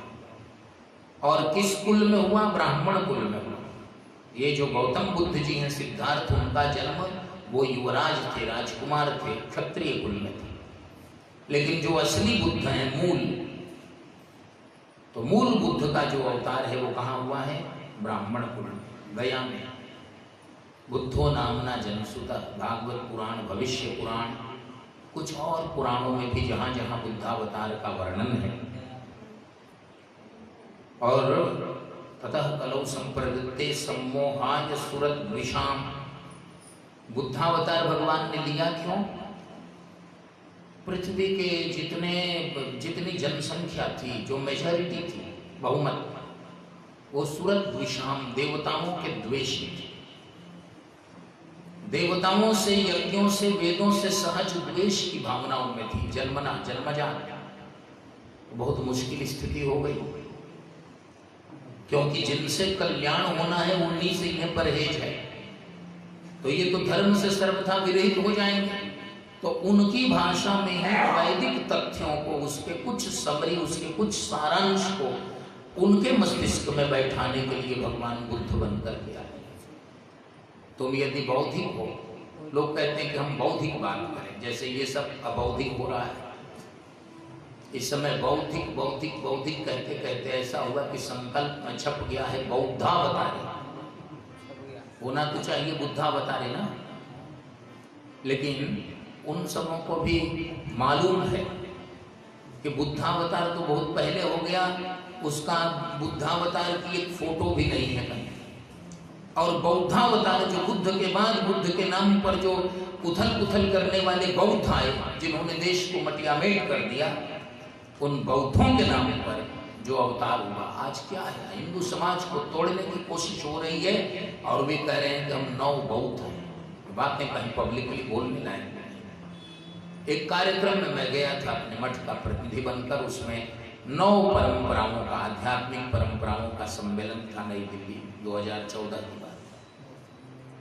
तो अयोध्या के एक महात्मा राम राज्य का वर्णन करने लगे, तो एक 9 बौद्ध था, उसने उनको डांटा, कहा कि बंद करो, राम का नाम मत लो। उन्होंने सम्मुख का वो किया था, वध किया, राम राम कर रहे हो, राम राज्य बंद करो। मैंने अयोध्या वाले से कहा कि थोड़ी देर मुझे ही बोल देने दीजिए, मैं उसको। तो उन्होंने कहा कि नहीं, आप क्यों बोलेंगे, मैं अयोध्या से आया हूँ, राम जी पर मैं बोलूँगा। और जब चौपाई कहने लगे, बैर न कर काबूसन कोई, तो उसने पंक्चर कर दिया, बंद करा दिया, तो चुप हो गए। तो हिंदुओं में ये स्थिति है। एक धर्माचार्य थे हमारे सनातन धर्म में, एक सज्जन ने उधर से कुछ कहा, डॉक्टर राधा कृष्णन के बारे में कहा, तो उन्होंने राधा कृष्ण के बारे में सुन लिया। उनसे भी मैंने कहा कि थोड़ी देर मुझे इसका जवाब दे लेने दीजिए, मैं इसके लिए नहीं, वहाँ कोई मैं राज्यसभा का मेंबर नहीं हो जाता।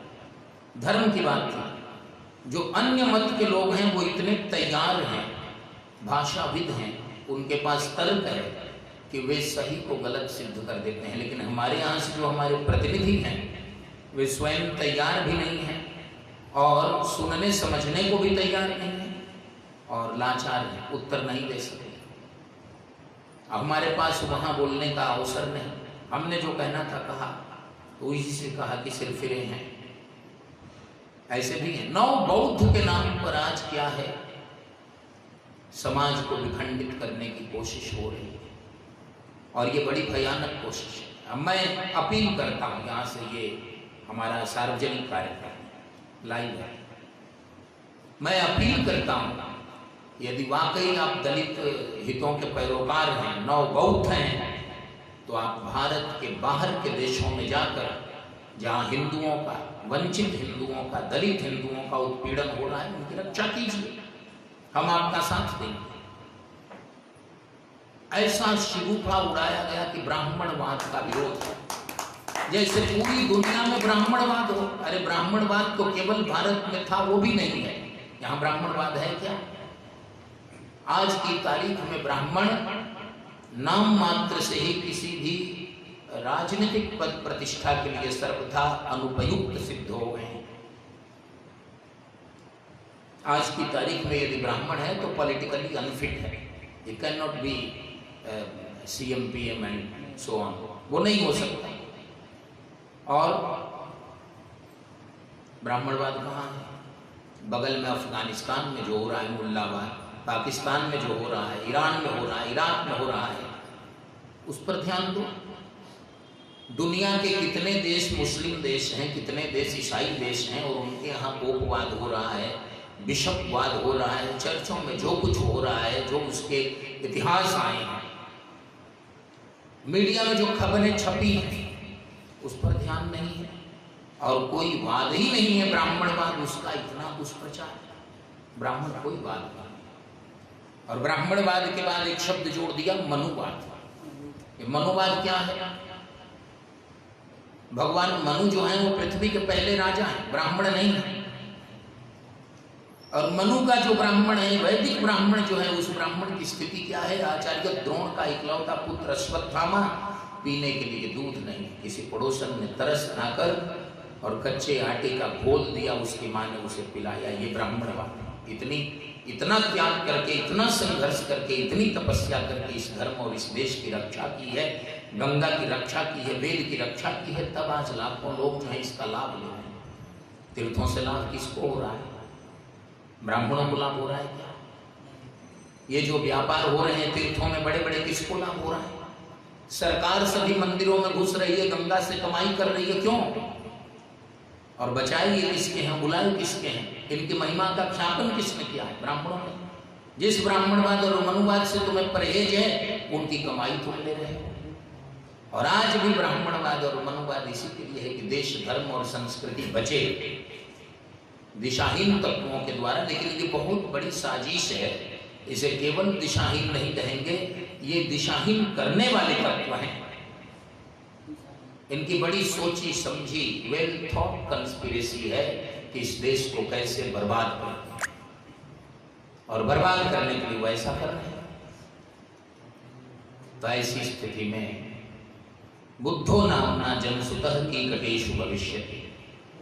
जो ओरिजिनल बुद्ध है, इतिहास भी बिगड़ना नहीं चाहिए। कलयुग के 2 अवतार हैं, बुद्धावतार और कल्क्यावतार, और ये दोनों अवतार ब्राह्मण कुल में हुए हैं। और मजे की बात तो ये है कि बौद्ध ग्रंथों में लिखा है, हमारे ग्रंथों में नहीं, बौद्ध ग्रंथों में लिखा है कि भगवान बुद्ध के जो अवतार होंगे, होते हैं और होंगे, वे सभी अवतार जो हैं वे ब्राह्मण कुल और क्षत्रिय कुल में ही होते हैं। परंपरा प्राप्त ब्राह्मण कुल और क्षत्रिय कुल, ये बौद्ध ग्रंथों में लिखा है। और ये 9 बौद्ध जो हैं ये सम्मेलन कर रहे हैं, ये पॉलिटिकल पावर बन रहे हैं, और इनको सत्ता में बैठे हुए लोग इनका पोषण कर रहे हैं। ये भी बात है।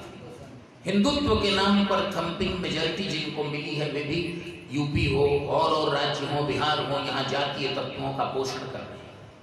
एक जाति की एक पार्टी बन गई, एक नेता बन गया, उसको पीएम सीएम जो है प्रमोट कर रहे हैं, उसको स्थापित कर रहे हैं। देश को कहाँ ले जाना चाहते हैं? तो बुद्धो नामना जनसुतः कीकटेषु भविष्यति। कीकट में भगवान बुद्ध आए। कलयुग जब आरंभ होता है तब बुद्धावतार होता है। इस समय तो कलयुग मध्य में है, और कलयुग का जब समापन होगा, अंत होगा, तब होगा कल्क्यावतार। अथासो युग संध्यायाम 10 प्रायेषु राजसु। जब युग की संध्या होगी और 10 प्रायेषु राजसु, प्रायः राजसभाओं में 10 माने चोर डाकू स्मगलर ही आ जाएंगे, तब उस समय 10 प्रायेषु राजसु, उस समय भगवान जो हैं वो कल्कि का अवतार भगवान लेंगे, कल्कि अवतार। तो एक बुद्धावतार, इनको भी प्रसाद, एक बुद्धावतार और एक कल्क्यावतार। बुद्धावतार और कल्क्यावतार अंतिम। अब 2 अवतार और हैं, ज्ञान के अवतार। वो कौन अवतार हैं? एक है हंसावतार और एक है अग्रीवावतार। पुराणों में विस्तार से इन अवतारों की भी कथा है। कुल कितने हो गए? 24 अवतार। 24 अवतारों का वर्णन किया सूत जी महाराज ने। महाराज इन अवतारों की कथा सुनाई है, तो कथा सुनानी शुरू की। पहले द्वापर में किस प्रकार की परिस्थिति बन गई, तो भगवान वेदव्यास को अपने आश्रम में, अपने गुरुकुल में वेदों का स्वाध्याय करने के लिए 4 प्रधान शिष्यों को नियुक्त करना पड़ा। जरूरी नहीं है कि 4000 लोग जहाँ बैठ रहे हैं वही क्रांति करेंगे। भगवान वेदव्यास ने द्वापर में अपने 4 शिष्यों को वेदों के 4 भाग पढ़ाए, और 5वें शिष्य को इतिहास पुराण पढ़ाए, और 6ठे शिष्य भगवान सुखदेव को श्रीमद् भागवत पढ़ाए, और इन्हीं 6 शिष्यों का चमत्कार ये है कि आज ज्ञान विज्ञान पूरी दुनिया में भरा हुआ है और जलाने से भी ये समाप्त नहीं हो रहा। तो कौन सा समय था, किस परिस्थिति में भगवान वेदव्यास ने ऐसा किया, विस्तार से सूत जी महाराज ने उसका वर्णन किया। और स्त्री शूद्र द्विज बंधु नाम त्रयी न श्रुति गोचरा, किनको किनको वेद सुनना नहीं चाहिए।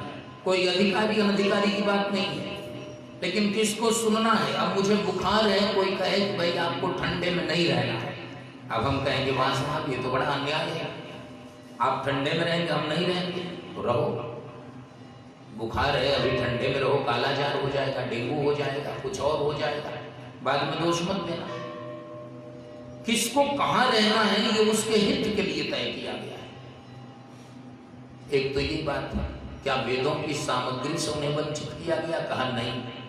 उनके लिए इतिहास पुराण वेदानाम पंचमो वेद, उनके लिए भगवान श्री वेदव्यास ने इतिहास पुराण वेदों के 5वें वेद हैं इनका प्रवर्तन किया, अपने शिष्यों को दिया कि इसे बांट दो।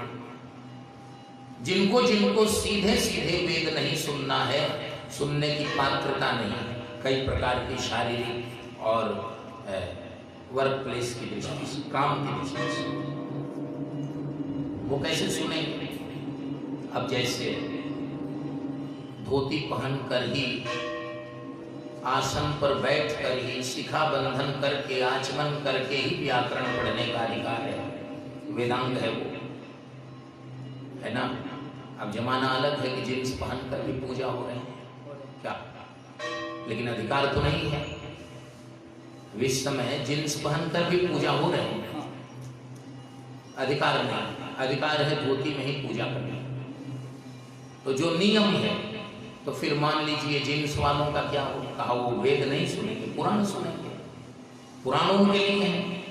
वेदों के सारे हृदय जो है पुराण है, तो पुराण में सबका अधिकार है।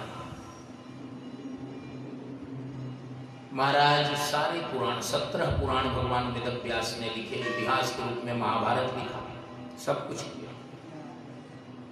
इसके बाद 18वां पुराण श्रीमद् भागवत लिखा।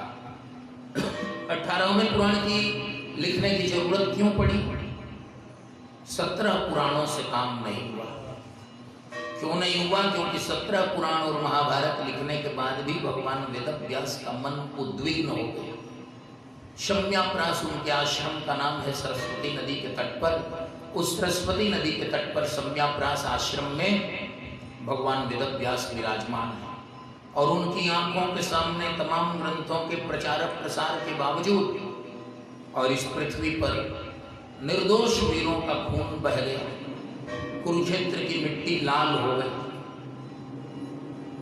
भगवान वेदव्यास ने उतना रक्तपात, उतना रक्तस्राव देखा, उनका हृदय विगलित हो गया और अपने आश्रम से निकल कर आए सरस्वती नदी के तट पर, और वहीं एक शिलाखंड पर एक प्रस्तर पत्थर के ऊपर बैठकर शोकाकुल हो गए, शोकमग्न हो गए।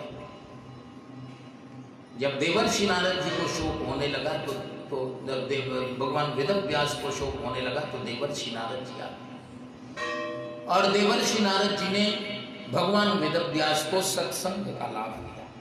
जीवन में कभी भी शोक आए, मोह आए, संताप आए, तो उसका शमन कैसे होगा? सत्संग से होगा। नान्यः पंथा विद्यते यनाय, दूसरा रास्ता नहीं,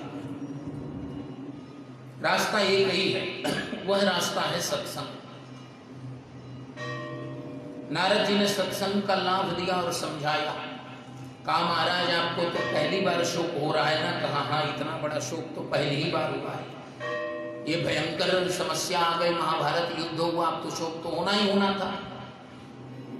नारद जी ने कहा कि मैं बहुत पहले गंधर्व था, किसी जन्म में उच्च स्तर पर था।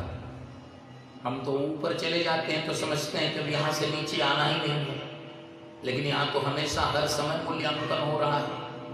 कब ऊपर जाएंगे और कब नीचे भेज दिए जाएंगे, कोई ठिकाना नहीं है। महाराज मैं गंधर्व था, और गंधर्व के बाद मैं सीधे क्या बना, एक नौकरानी का पुत्र।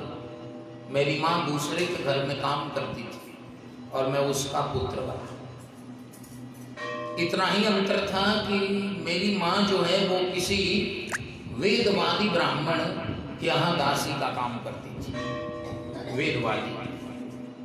वेदवादी का मतलब हम पुरातीत भवे भवम मुने दास्यास्तु कस्याश्चलन वेदवादिना। वेदवादी माने वेदोचित वेदोक्त शील का आचरण करने वाले एक वैदिक ब्राह्मण के घर में मेरी माँ और काम करती थी, सेविका का काम करती थी, दासी थी। और निरोपितो बालक एव योगिनां शुश्रूषणे प्राप्तृष्णि विविक्षताम्। उस स्थान में तमाम संत आए। बीज यही है, एक ऊपर से पत्थर आता है तो वो कसाई के घर भी चला जाता है, और एक पत्थर आया ऊपर से, ट्रक से उतरा, किसी भक्त ने लेकर गंगा जी के घाट पर उसको लगा दिया। दोनों के औचित्य में और दोनों की उपादेयता में अंतर आ गया।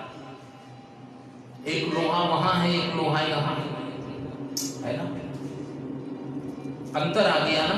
तो ऊपर से जो प्रारब्ध रहते हैं, भजन करना बहुत जरूरी है। किसी भी उच्च पद पर भी चले जाएं, वहां से जब गिरेंगे ना तो ये भजन ही बचाएगा। देवर्षि नारद जी कहते हैं कि भजन था, सत्संग का बल था।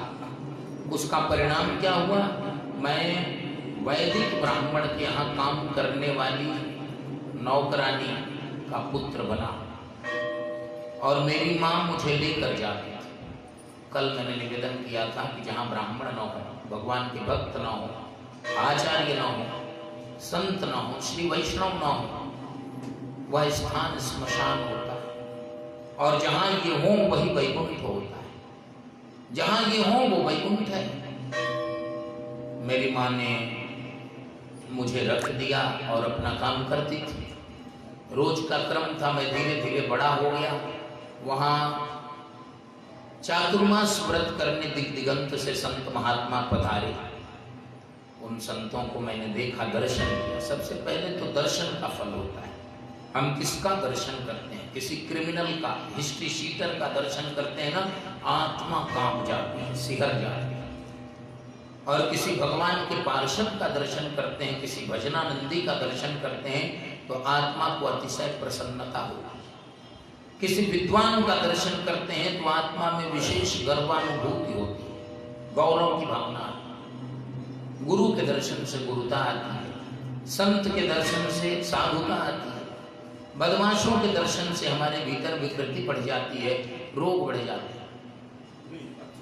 अच्छा, तो ऐसी स्थिति में महाराज दर्शन का फल है। मैंने दर्शन किया, और संतों के दर्शन से क्या हुआ, जो कुछ मन में कदाचित कोई मलिनता रही थी तो वो एकदम दूर हो जाए। भगवान की सेवा, पूजा, आरती, सत्संग, इसी में दिन बीत रहा है। 4 महीने महात्मा लोग जाने लगे तो मेरी माँ ने कहा, प्रायः जो सामान्य लोग होते हैं जिनके पास साधन नहीं है, अपने बच्चों को महात्माओं को सौंप देते हैं। भगवान ये बालक है, आप इसको ले जाइए, मैं कहाँ रखूँगा या रखूँगी, लाचार है, आप अपने आश्रम में रखिए, अपनी सेवा में रख लीजिए, इसका जीवन ठीक हो जाए, सौंप देते हैं। देवर्षि नारद जी की माता जी ने भी उन्हें सौंपना चाहा संतों, आप ले जाइए। महात्माओं ने कहा कि नहीं। नारद जी ने कहा, बाबा मैं आप लोगों के साथ ही चलूँगा। बचपन में कहा, नहीं भैया, हम किसी को साथ नहीं ले जाते। क्यों?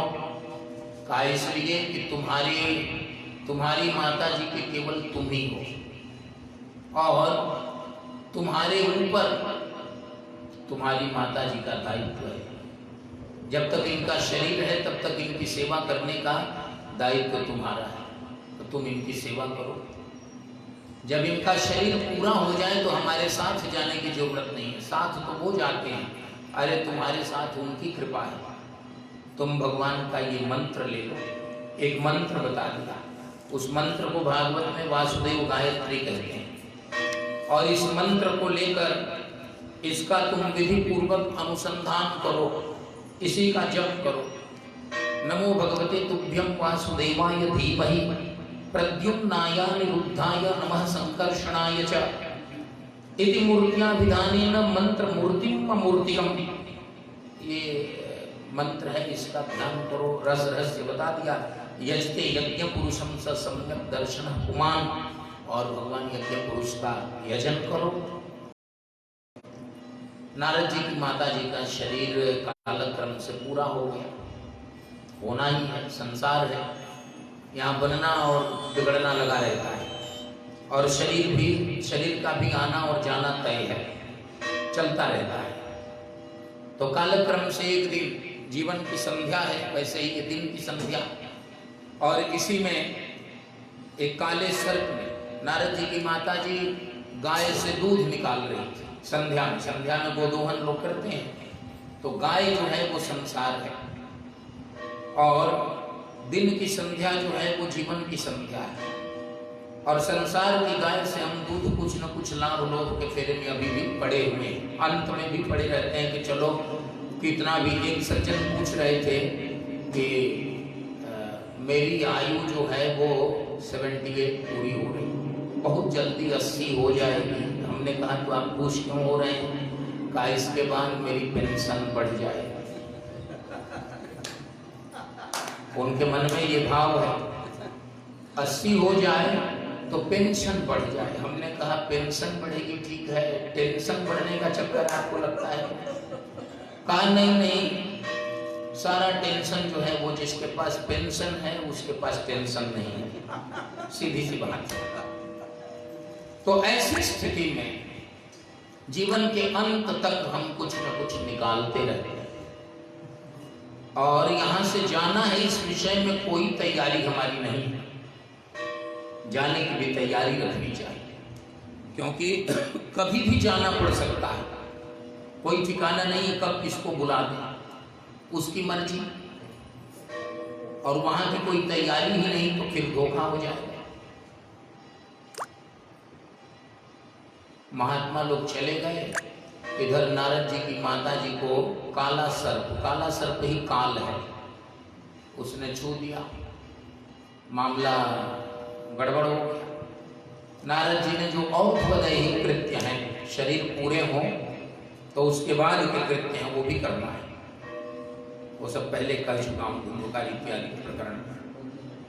और वो करने के बाद नारद जी चले गए वन में, और वहां जाकर उन्होंने उसी मंत्र के द्वारा नमो भगवते तुभ्यं वासुदेवाय धीमहि प्रद्युम्नाय निरुद्धाय नमः संकर्षणाय च, इसी मंत्र के द्वारा भगवान की उपासना जप करते करते समाधि लग गई। भगवान के हृदय देश में भगवान का प्राकट्य हुआ, भगवान के दर्शन होने लगे।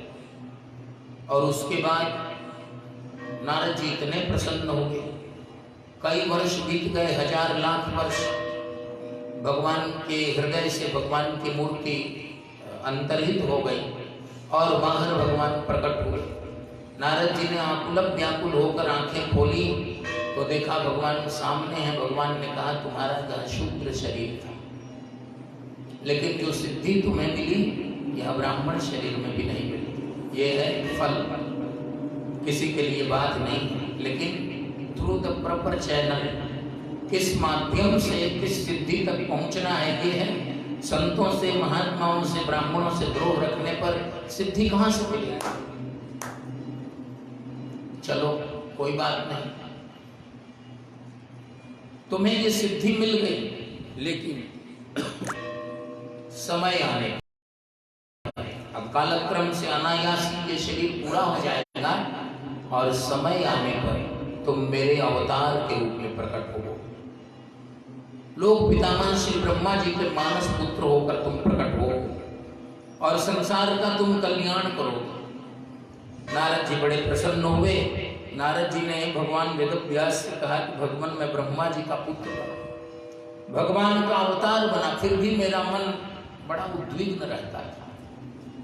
क्यों? शांति वहां जाने पर भी नहीं मिली जगन माता लक्ष्मी ने भगवान श्रीमन नारायण से कहा कि ये क्यों शांत नहीं है। नारायण ने पूछा लक्ष्मी जी से, आप बताइए। उन्होंने कहा, इनको एक खिलौना दे दीजिए। बच्चों को खिलौना देने से थोड़ी देर शांत हो जाते हैं। भगवान श्रीमन नारायण ने एक खिलौना दिया, उसका नाम है वीणा। और वो वीणा साक्षात भगवान श्रीमन नारायण ने ही दिया है। उस वीणा को लेकर देवर्षि नारद जी घूमने लगे। जिस दिन वीणा मिल गई ना, उसके बाद नारद जी का मन कभी दुखी नहीं हुआ, आज तक कभी खिन्नता नहीं। भगवान वेदव्यास कहते हैं कि महाराज देव दत्ताम इमाम वीणाम स्वरब्रह्म विभूषिताम मूर्छयित्वा हरिकथाम गायमानश्चराम्यहम्। स्वयं भगवान श्रीमन नारायण ने इमाम वीणाम दत्ताम, भगवान श्रीमन नारायण ने ये वीणा मुझे दी है। और इस वीणा को लेकर मैं क्या करता हूँ, मूर्छित्वा, इसको छेड़ता हूँ। और इसको छेड़ने से भगवान श्रीमन नारायण की नामक ध्वनि निकलती है। इस स्वर को इस वीणा के स्वर में मिलाकर जब उनके नामानुराग को, उनके नाम संकीर्तन को मैं बढ़ाता हूँ तो मेरे जीवन में आनंद ही आनंद आता है। आज के बाद न मेरे जीवन में कभी आनंद का अभाव हुआ, न मेरे कारण अन्यों के जीवन में भी सर्वथा आनंद की वृद्धि हुई। ये है भगवान की महिमा, भगवान के सत्संग की महिमा, कथा की महिमा, नाम की महिमा। व्यास जी ने कहा, मैं समझ गया, मैंने सब कुछ किया, दुनिया को संभालने के लिए, सुधारने के लिए क्या नहीं किया, लेकिन कर नहीं सका। क्यों? क्योंकि सत्संग और भगवान के गुणानुवाद का गायन, इसमें मैं पीछे, मैं उपदेश प्रधान में हो गया। और उपदेश यहाँ किसी की कोई सुनता नहीं है। अरे प्रार्थना करो, और प्रार्थना किससे? भगवान से प्रार्थना, वही सुनेंगे। भगवान से हम प्रार्थना करें, लोकाः समस्ताः सुखिनो भवन्तु, संसार, सारा संसार सुखी हो, तो भगवान सुनेंगे। संसार नहीं सुनेंगे। संसार को हम रास्ता बताते रह जाएंगे, ये करो, वो करो, वो करो, वो कुछ नहीं। नारद जी ने भगवान वेदव्यास से कहा, भगवान वेदव्यास ने कहा कि अब मुझे एक पुराण और लिखना है, उसका नाम है भागवत पुराण।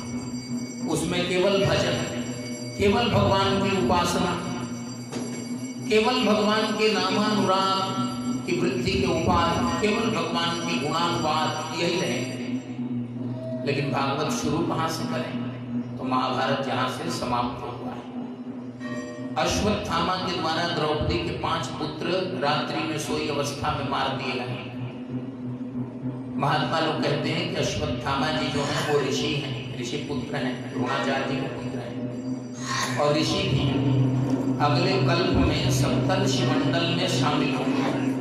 इस समय भगवान वेदव्यास के आश्रम में हैं और अगले कल्प में अश्वत्थामा जी भी सप्तर्षि मंडल में शामिल होंगे। प्रसाद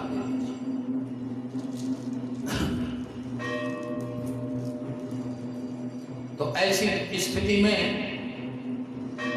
अश्वत्थामा जी को दुर्योधन के साथ अश्वत्थामा का संबंध हो गया। इसी से किसी गलत आदमी के साथ संबंध नहीं रखना चाहिए। अब रखने की मजबूरी है। किस लिए मजबूरी है? पुरुष अर्थ का दास है, रोटी है, रोटी के लिए हम फंस जाते हैं। लेकिन जिससे हम रोटी लेते हैं नैतिक रूप से हम उससे बंध जाते हैं। अब गलत व्यक्ति से यदि बंध जाएंगे तो हमारा भी गलत में नाम हो जाएगा, सब गड़बड़ हो जाएगा। तो ऐसी दशा में अश्वत्थामा ने दुर्योधन के साथ संगत की और परिणाम ये हुआ कि उन्होंने आतताई का कृत्य किया। रात्रि में सोई अवस्था में छोटे बच्चों को मार दिया। 5 बालक थे द्रौपदी। प्रातः काल जब पांडव आए भगवान के साथ, उन्होंने देखा कि यहाँ कोहराम मचा हुआ है, माताएं रो रही। अर्जुन ने प्रतिज्ञा की कि मैं अपने पुत्रों को मारने वाले को मारूंगा और पकड़ लिया। प्रथम स्कंद पूरा कर देता है, धीरे धीरे पकड़ लिया। अश्वत्थामा जब पकड़ा गए तो द्रौपदी ने कहा कि मत मारो इन्हें। द्रौपदी रोने लगी। अर्जुन ने कहा मैंने तो प्रतिज्ञा की है और इन्होंने तुम्हारे पुत्रों को मारा है। द्रौपदी ने कहा मुच्यताम मुच्यताम एष ब्राह्मणों नितराम गुरु, ये ब्राह्मण हैं, ब्राह्मण कुमार हैं, हमारे गुरु पुत्र हैं। अरे ये दंड देने योग्य हैं, इन्हें पकड़ कैसे लिया? ये पूजनीय है। ब्राह्मणों नितराम गुरु मुच्यताम मुच्यताम देश, इन्हें छोड़ दो। अर्जुन ने भगवान श्री कृष्ण से पूछा। द्रौपदी ने कहा स रहस्यो धनुर्वेद स विसर्गोपसंयमः। जिन आचार्य द्रोण के द्वारा सारे अस्त्रग्राम, अस्त्रों के सारे समूह तुमने रस रहस्यों के साथ अपने हृदय में धारण किए हैं और जिनकी कृपा से तुम गांडीवधारी अर्जुन कहलाते हो, ये उनकी चलती फिरती मूर्ति है। स एषः भगवान द्रोणः प्रजा रूपेण वर्तते, ये प्रजा के रूप में, पुत्र के रूप में साक्षात भगवान द्रोण ही हैं, आचार्य द्रोण ही हैं, इन्हें मत मारो। भगवान से पूछा अर्जुन ने कि भगवान क्या करूं? मैंने तो प्रतिज्ञा की है। भगवान ने कहा बढ़िया किया है, लेकिन द्रौपदी मना कर रही है। कहा द्रौपदी और बढ़िया कह रही है। अर्जुन अब और गड़बड़ा गया। अर्जुन ने पूछा, बार बार अर्जुन के साथ ये समस्या होती है। भगवान कई तरह की बातें एक बार बताते हैं, क्योंकि भाई रास्ते अनंत हैं। तो अर्जुन कहते हैं कि तदेकम वद निश्चित्य येन श्रेयो हम आप्नुयाम, एकम निश्चित्य एकम वद। एक ही रास्ता बताइए मेरे लिए निश्चित करके कि जिससे मैं श्रेय की ओर बढ़ सकूं। क्या करूं? भगवान ने कहा ब्रह्म बंधु न हंतव्यः आतताई वधारणः। ब्रह्म बंधु हो, ब्राह्मण यदि पतित भी हो, ब्राह्मणों का बंधु बांधव होने मात्र से ही ब्राह्मण हो और उसमें कोई ब्राह्मणोचित शील न हो, संस्कार न हो, तेज न हो, तब भी न हंतव्य, वह हनन करने योग्य नहीं है। और आतताई वधारणः, आतताई हो तो उसे छोड़ना नहीं चाहिए। अश्वत्थामा दोनों है, फैसला तुम्हें करना है।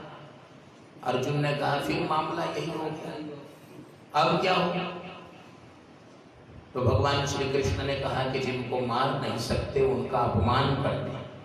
अपने से श्रेष्ठ लोगों का, ज्येष्ठ लोगों का यदि हमने प्रमादवश भी अपमान कर दिया तो उनकी मृत्यु का दोष हमारे ऊपर आ गया और यमराज ये सजा देंगे, ये भी पक्का है। इसलिए इसमें एकदम सतर्क रहना है। जो लोग अपने से ज्येष्ठ श्रेष्ठ हैं उनका अपमान कर दिया तो उनकी मृत्यु हो गई, और उस मृत्यु का खामियाजा कौन भुगतेगा? मारने वाला कौन है? हम। इसलिए कभी भी ऐसा नहीं होना है। मृत्यु दूसरे की बस अपमान से मृत्यु होती है, मृत्यु नहीं होनी चाहिए। अर्जुन ने अश्वत्थामा का अपमान करना शुरू किया ताकि उनका प्रण, उनकी प्रतिज्ञा पूरी हो जाए। द्रौपदी ने युधिष्ठिर जी को बुला लिया। युधिष्ठिर जी ने अश्वत्थामा को प्रणाम किया, कहा भैया आप हमारे दास नहीं, आप हमारे गुरुपुत्र हैं, हम आपको प्रणाम करते हैं, आप पधारो। अश्वत्थामा जी वहां से निकल गए। बाहर निकलकर उन्होंने कहा अब इनको सबक सिखाई दें, ब्रह्मास्त्र का संधान कर दो। अब इधर से ब्रह्मास्त्र अर्जुन को भी चलाना पड़ा। भगवान ने कहा काटो नहीं तो गड़बड़ हो जाएगा। ब्रह्मास्त्र का संधान करते समय अश्वत्थामा ने संकल्प किए थे कि पृथ्वी पांडवहीन हो जाए, पांचों पांडवों से पृथ्वी विरहित हो जाए, पांडव समाप्त हो जाए। लेकिन अर्जुन ने इधर से जो ब्रह्मास्त्र का संधान किया उसमें संकल्प किया, पहला संकल्प किया कि हम 5 भाइयों की रक्षा, जो टारगेट है उसके द्वारा उसकी रक्षा का संकल्प, सेल्फ डिटेरेंट। और दूसरा संकल्प किया कि गुरुपुत्र का कल्याण। ये भी नहीं कि अभी छोड़ा था तो अब उसको बाण से मार दे, नहीं, गुरुपुत्र का कल्याण। बाण, दोनों के बाण जो है ब्रह्मास्त्र आपस में आकाश में टकरा गए। अब लगा कि असमय ही प्रलय आ जाएगा। इतनी भयंकर स्थिति उत्पन्न हुई कि देवर्षि नारद और भगवान वेदव्यास आकाश के बीचों बीच प्रकट हो गए। दोनों से युद्ध विराम की अपील की, अपने अपने अस्त्र वापस लौटाने के लिए कहा। अश्वत्थामा ने कहा भगवान मैं चलाना जानता हूं, लौटाना सीखा नहीं। पिताजी उस समय सिखा रहे थे। तो मैंने सोचा कि क्या जरूरत पड़ेगी इसकी, लौटाने की तो जरूरत ही नहीं पड़ेगी, लेकिन आज जीवन में पहली बार जरूरत पड़ गई। तो मैंने सोचा अब मैं चाह कर भी लौटा नहीं सकता। इसके बाद अर्जुन से कहा ऋषियों ने, उन्होंने कहा मैं लौटा लूंगा। अर्जुन ने लौटा लिए, और जब अर्जुन ने लौटा लिए तो एक ब्रह्मास्त्र का लोड रह गया ब्रह्मांड में। ऋषियों ने कहा कि इसे घुमा दो। अश्वत्थामा ने कहा कि ये भी ठीक है, भाई 85 साल के हैं, सबसे छोटे पांडव। अर्जुन की आयु थी महाभारत के समय 85 वर्ष, तो युधिष्ठिर भीम तो और बड़े थे। तो ये बहुत वृद्ध लोग हैं, इनको ब्रह्मास्त्र से मारने की जरूरत क्या है? अश्वत्थामा ने अपने ब्रह्मास्त्र को लौटा दिया, उत्तरा के गर्भ की ओर, कहा इस वंश को समूल साफ कर दे, कोई नहीं बचेगा इसमें, कोई जल देने वाला भी। कुल की दुर्गति तब होती है जब उसमें कोई जल देने वाला ना रहे। इसका मतलब क्या हुआ? रहा न को कुल, जलदाता कुल रही न संबत मध्य नास्तव, जलदाता कुल। इसका मतलब क्या है? आज कुल में 40 लोग हैं, 400 लोग हैं और जल देने वाला कोई नहीं है, तो वो लोग हैं क्या? ये भी बात है। और उसमें भी लोग पूछते हैं कि हमारे घर में इस वर्ष विवाह किसी का हुआ था तो जल दिया जाएगा। माने साल में भी एक दिन जल देने में विवाह आड़े आ रहा है। ये तो नित्य कर्म है, तर्पण तो नित्य कर्म है ना, ये रोज करना है, रोज जल देना है पितरों को। कहाँ विवाह हुआ था? तो कहाँ लखनऊ के किसी वो कम्युनिटी हॉल में, मैरिज पैलेस में हुआ था। वहाँ तो नियम ऐसे ही नहीं हुए होंगे, पितरों की पूजा ऐसे ही नहीं हुई होगी। दिल्ली में इनका विवाह हो रहा था तो आर्य समाज के विद्वान उधर से संस्कार करा रहे थे। वो बेटी वाला थोड़ा धार्मिक था, सनातनी था। उसने कहा अरे पंडित जी आपने तो 7 फेरे लगवाए ही नहीं। उसने कहा कि मेरी 7 विवाह मुझे कराना है, बुकिंग चालू है तो मैं कर रहा हूँ, इसको रहना होगा इसके साथ, तो 1-2 फेरे में रह लेगी, 7 फेरे लगाते रहो रात भर, मैं चलता निकल गया।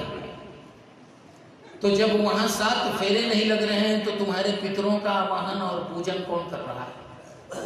सीधी सी बात है, तो करना चाहिए। जलदाता यदि नहीं है कुल में, माने कोई रहते हुए भी जल नहीं दे रहा है, तो ये बहुत नाजायज स्थिति है, इसलिए इसका संकेत करना उचित समझा।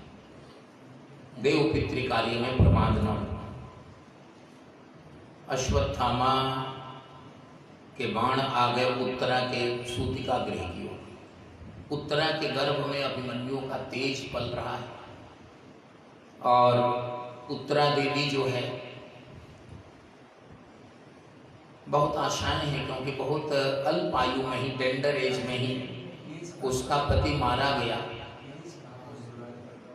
उसका पति मारा गया है, बालिका है अभी, 16 साल की आयु में अभिमन्यु मारा गया, तो ये 15 से अधिक नहीं होगी, 14-15 की रही होगी शायद। ऐसी स्थिति में, यही कहना उचित है, ऐसी स्थिति में बालिका है, पूरा जीवन उसका सामने है, एक बच्चा शायद हो और उस पर भी ये विपत्ति आ गई। विपत्ति ऐसी आई, लगा कि कोई भयंकर व्यक्ति उसके घर में घुस रहा है, और थोड़ी ही देर के बाद उसका सारा गर्भ जलने लगा, भयंकर जलन उत्पन्न हो गई। तब उसने समझ लिया कि कोई अभिचार है, कोई क्रिया हो गई है। अब वो भगवान के लिए, वो पूरा परिवार जो है वो भगवान पर ही आश्रित है। उसने सीधे भगवान को पुकारा, पाहि पाहि महायोगी देव देव जगतपते, नान्यम त्वदभयम पश्य यत्र मृत्यु परस्परम, नान्यम त्वदभयम पश्य यत्र मृत्यु परस्परम। गोविंद, आपके बिना जब मृत्यु से परस्पर सामना हो रहा हो तो आपके बिना कोई और अभय दान देने वाला दिखाई नहीं देता। पाहि कहा, 2 बार कह रही है पाहि, मेरी भी रक्षा कर लो, और मेरी ना भी हो सके तो माँ में गर्भो निपात्यता, मेरे गर्भ की ओर देखिए, इसकी रक्षा जरूर कीजिए। अभिद्रवति मामीश शरस्पत्ता यशो विभो कामम दहत माम नाथ मामी गर्भो निपात्यथा। भगवान आ गए, देर नहीं कि उपधार्य वचस्तस्या भगवान भक्तवत्सला अपांडवम विदम कर्तुम। जो अश्वत्थामा का संकल्प था अपांडवम विदम, ये पूरी भी धरती जो है वो अपांडवम पांडवहीन हो जाए। तो भगवान आ गए और सुदर्शनेन स्वास्त्रेण स्वानाम रक्षाम यथा विभु। अस्त्रराज चक्रराज सुदर्शन को भगवान ने कहा कि जरा देखिए तो क्या बात है, भक्तों के ऊपर कोई आपत्ति विपत्ति आती है तो सबसे पहली ड्यूटी किसकी है? चक्रराज सुदर्शन जी। सुदर्शन भगवान रक्षा। जब सुदर्शन जी आए तो उनको देखते ही ब्रह्मास्त्र ने कहा कि महाराज आप कहा कि हमारा ही घर है। अरे आपका घर है तो ब्रह्मास्त्र वहां से निकल गए, कुछ करना भी नहीं पड़ा। उसके बाद जो है भगवान स्वयं प्रकट हुए। भगवान ने उससे पूछा अंतस्थ सर्वभूतानाम आत्मा योगेश्वरो हरि। भगवान को सबके अंतः में स्थित है, लेकिन बाहर थे फिर अंतः भी प्रकट हो। उनको तो प्रकट होना है, कहीं आना जाना है। अंदर में बालक है और उसको ब्रह्मास्त्र ने जला दिया है। उसके सिर पर हाथ रखा, सारी पीड़ा उसकी दूर हो गई, उसका सारा क्लेश दूर हो गया। अब वह बालक बड़ा प्रसन्न हो गया, किलकारियां भरने लगा, हंसने लगा। भगवान ने पूछा कुछ मांगना चाहते हो, कुछ कहना चाहते हो? उसने कहा एक बात कहना चाहता हूं, जैसे मेरे जन्म के समय दर्शन देकर आपने मेरे जन्म को सफल कर दिया, वैसे ही जब मैं जाने लगूं, जाना भी तय है, आना और जाना ये दोनों तय है, लेकिन दोनों को इतना सफल कर लें कि फिर न आने की जरूरत पड़े न जाने। गुरुदेव ने हम लोगों को बताया था कि जन्म लेना उसका सफल है जिसे एक बार जन्म लेने के बाद फिर बार बार जन्म लेने की जरूरत नहीं पड़ती, और जीवन उसका सफल है जिसने उस रीति से जीवन को सफल किया कि बार बार जीवन धारण करने की आवश्यकता, और मृत्यु उसकी सार्थक और सफल है जिसे एक बार देह त्याग करने के बाद बार बार देह त्याग या मृत्यु के भय का कहीं कोई सामना नहीं करना पड़ा। एक बार मर गए तो मर गए, ये नहीं कि बार बार मर रहे हैं। पुनरपि जननम पुनरपि मरणम पुनरपि जननी जठरे शयनम। ये क्या है? ये बार बार पौनः पुण्य बार बार नहीं होना चाहिए। इसलिए एक बार जीवन धारण करो, एक बार जन्म लो, एक ही बार मृत्यु के आगोश में जाओ, और जाओ तो उसको सफल करो। कैसे सफल होगा? भागवत के आरंभ में गर्भस्थ बालक परीक्षित जी भगवान श्याम सुंदर श्री कृष्ण से प्रार्थना कर रहे हैं कि एक बार, महाराज का कहा एक बार जन्म के समय आपने दर्शन दे दिए तो जन्म और जीवन दोनों सफल हो गए। अब मरने के समय इतना तो करना स्वामी, जब प्राण तन से निकले, गोविंद नाम लेकर प्राण तन से निकले। स्थिति कैसी हो? कहा श्री गंगा जी का तट हो या यमुना का वंशी वट हो, और मेरी प्रार्थना इतनी सी है कि मेरा सांवरा निकट हो जब प्राण तन से निकले। उस समय एक बार जरूर मिलना। जीवन में इतना भगवान का चिंतन होना चाहिए, इतना नामानुराग होना चाहिए, इतना संकीर्तन होना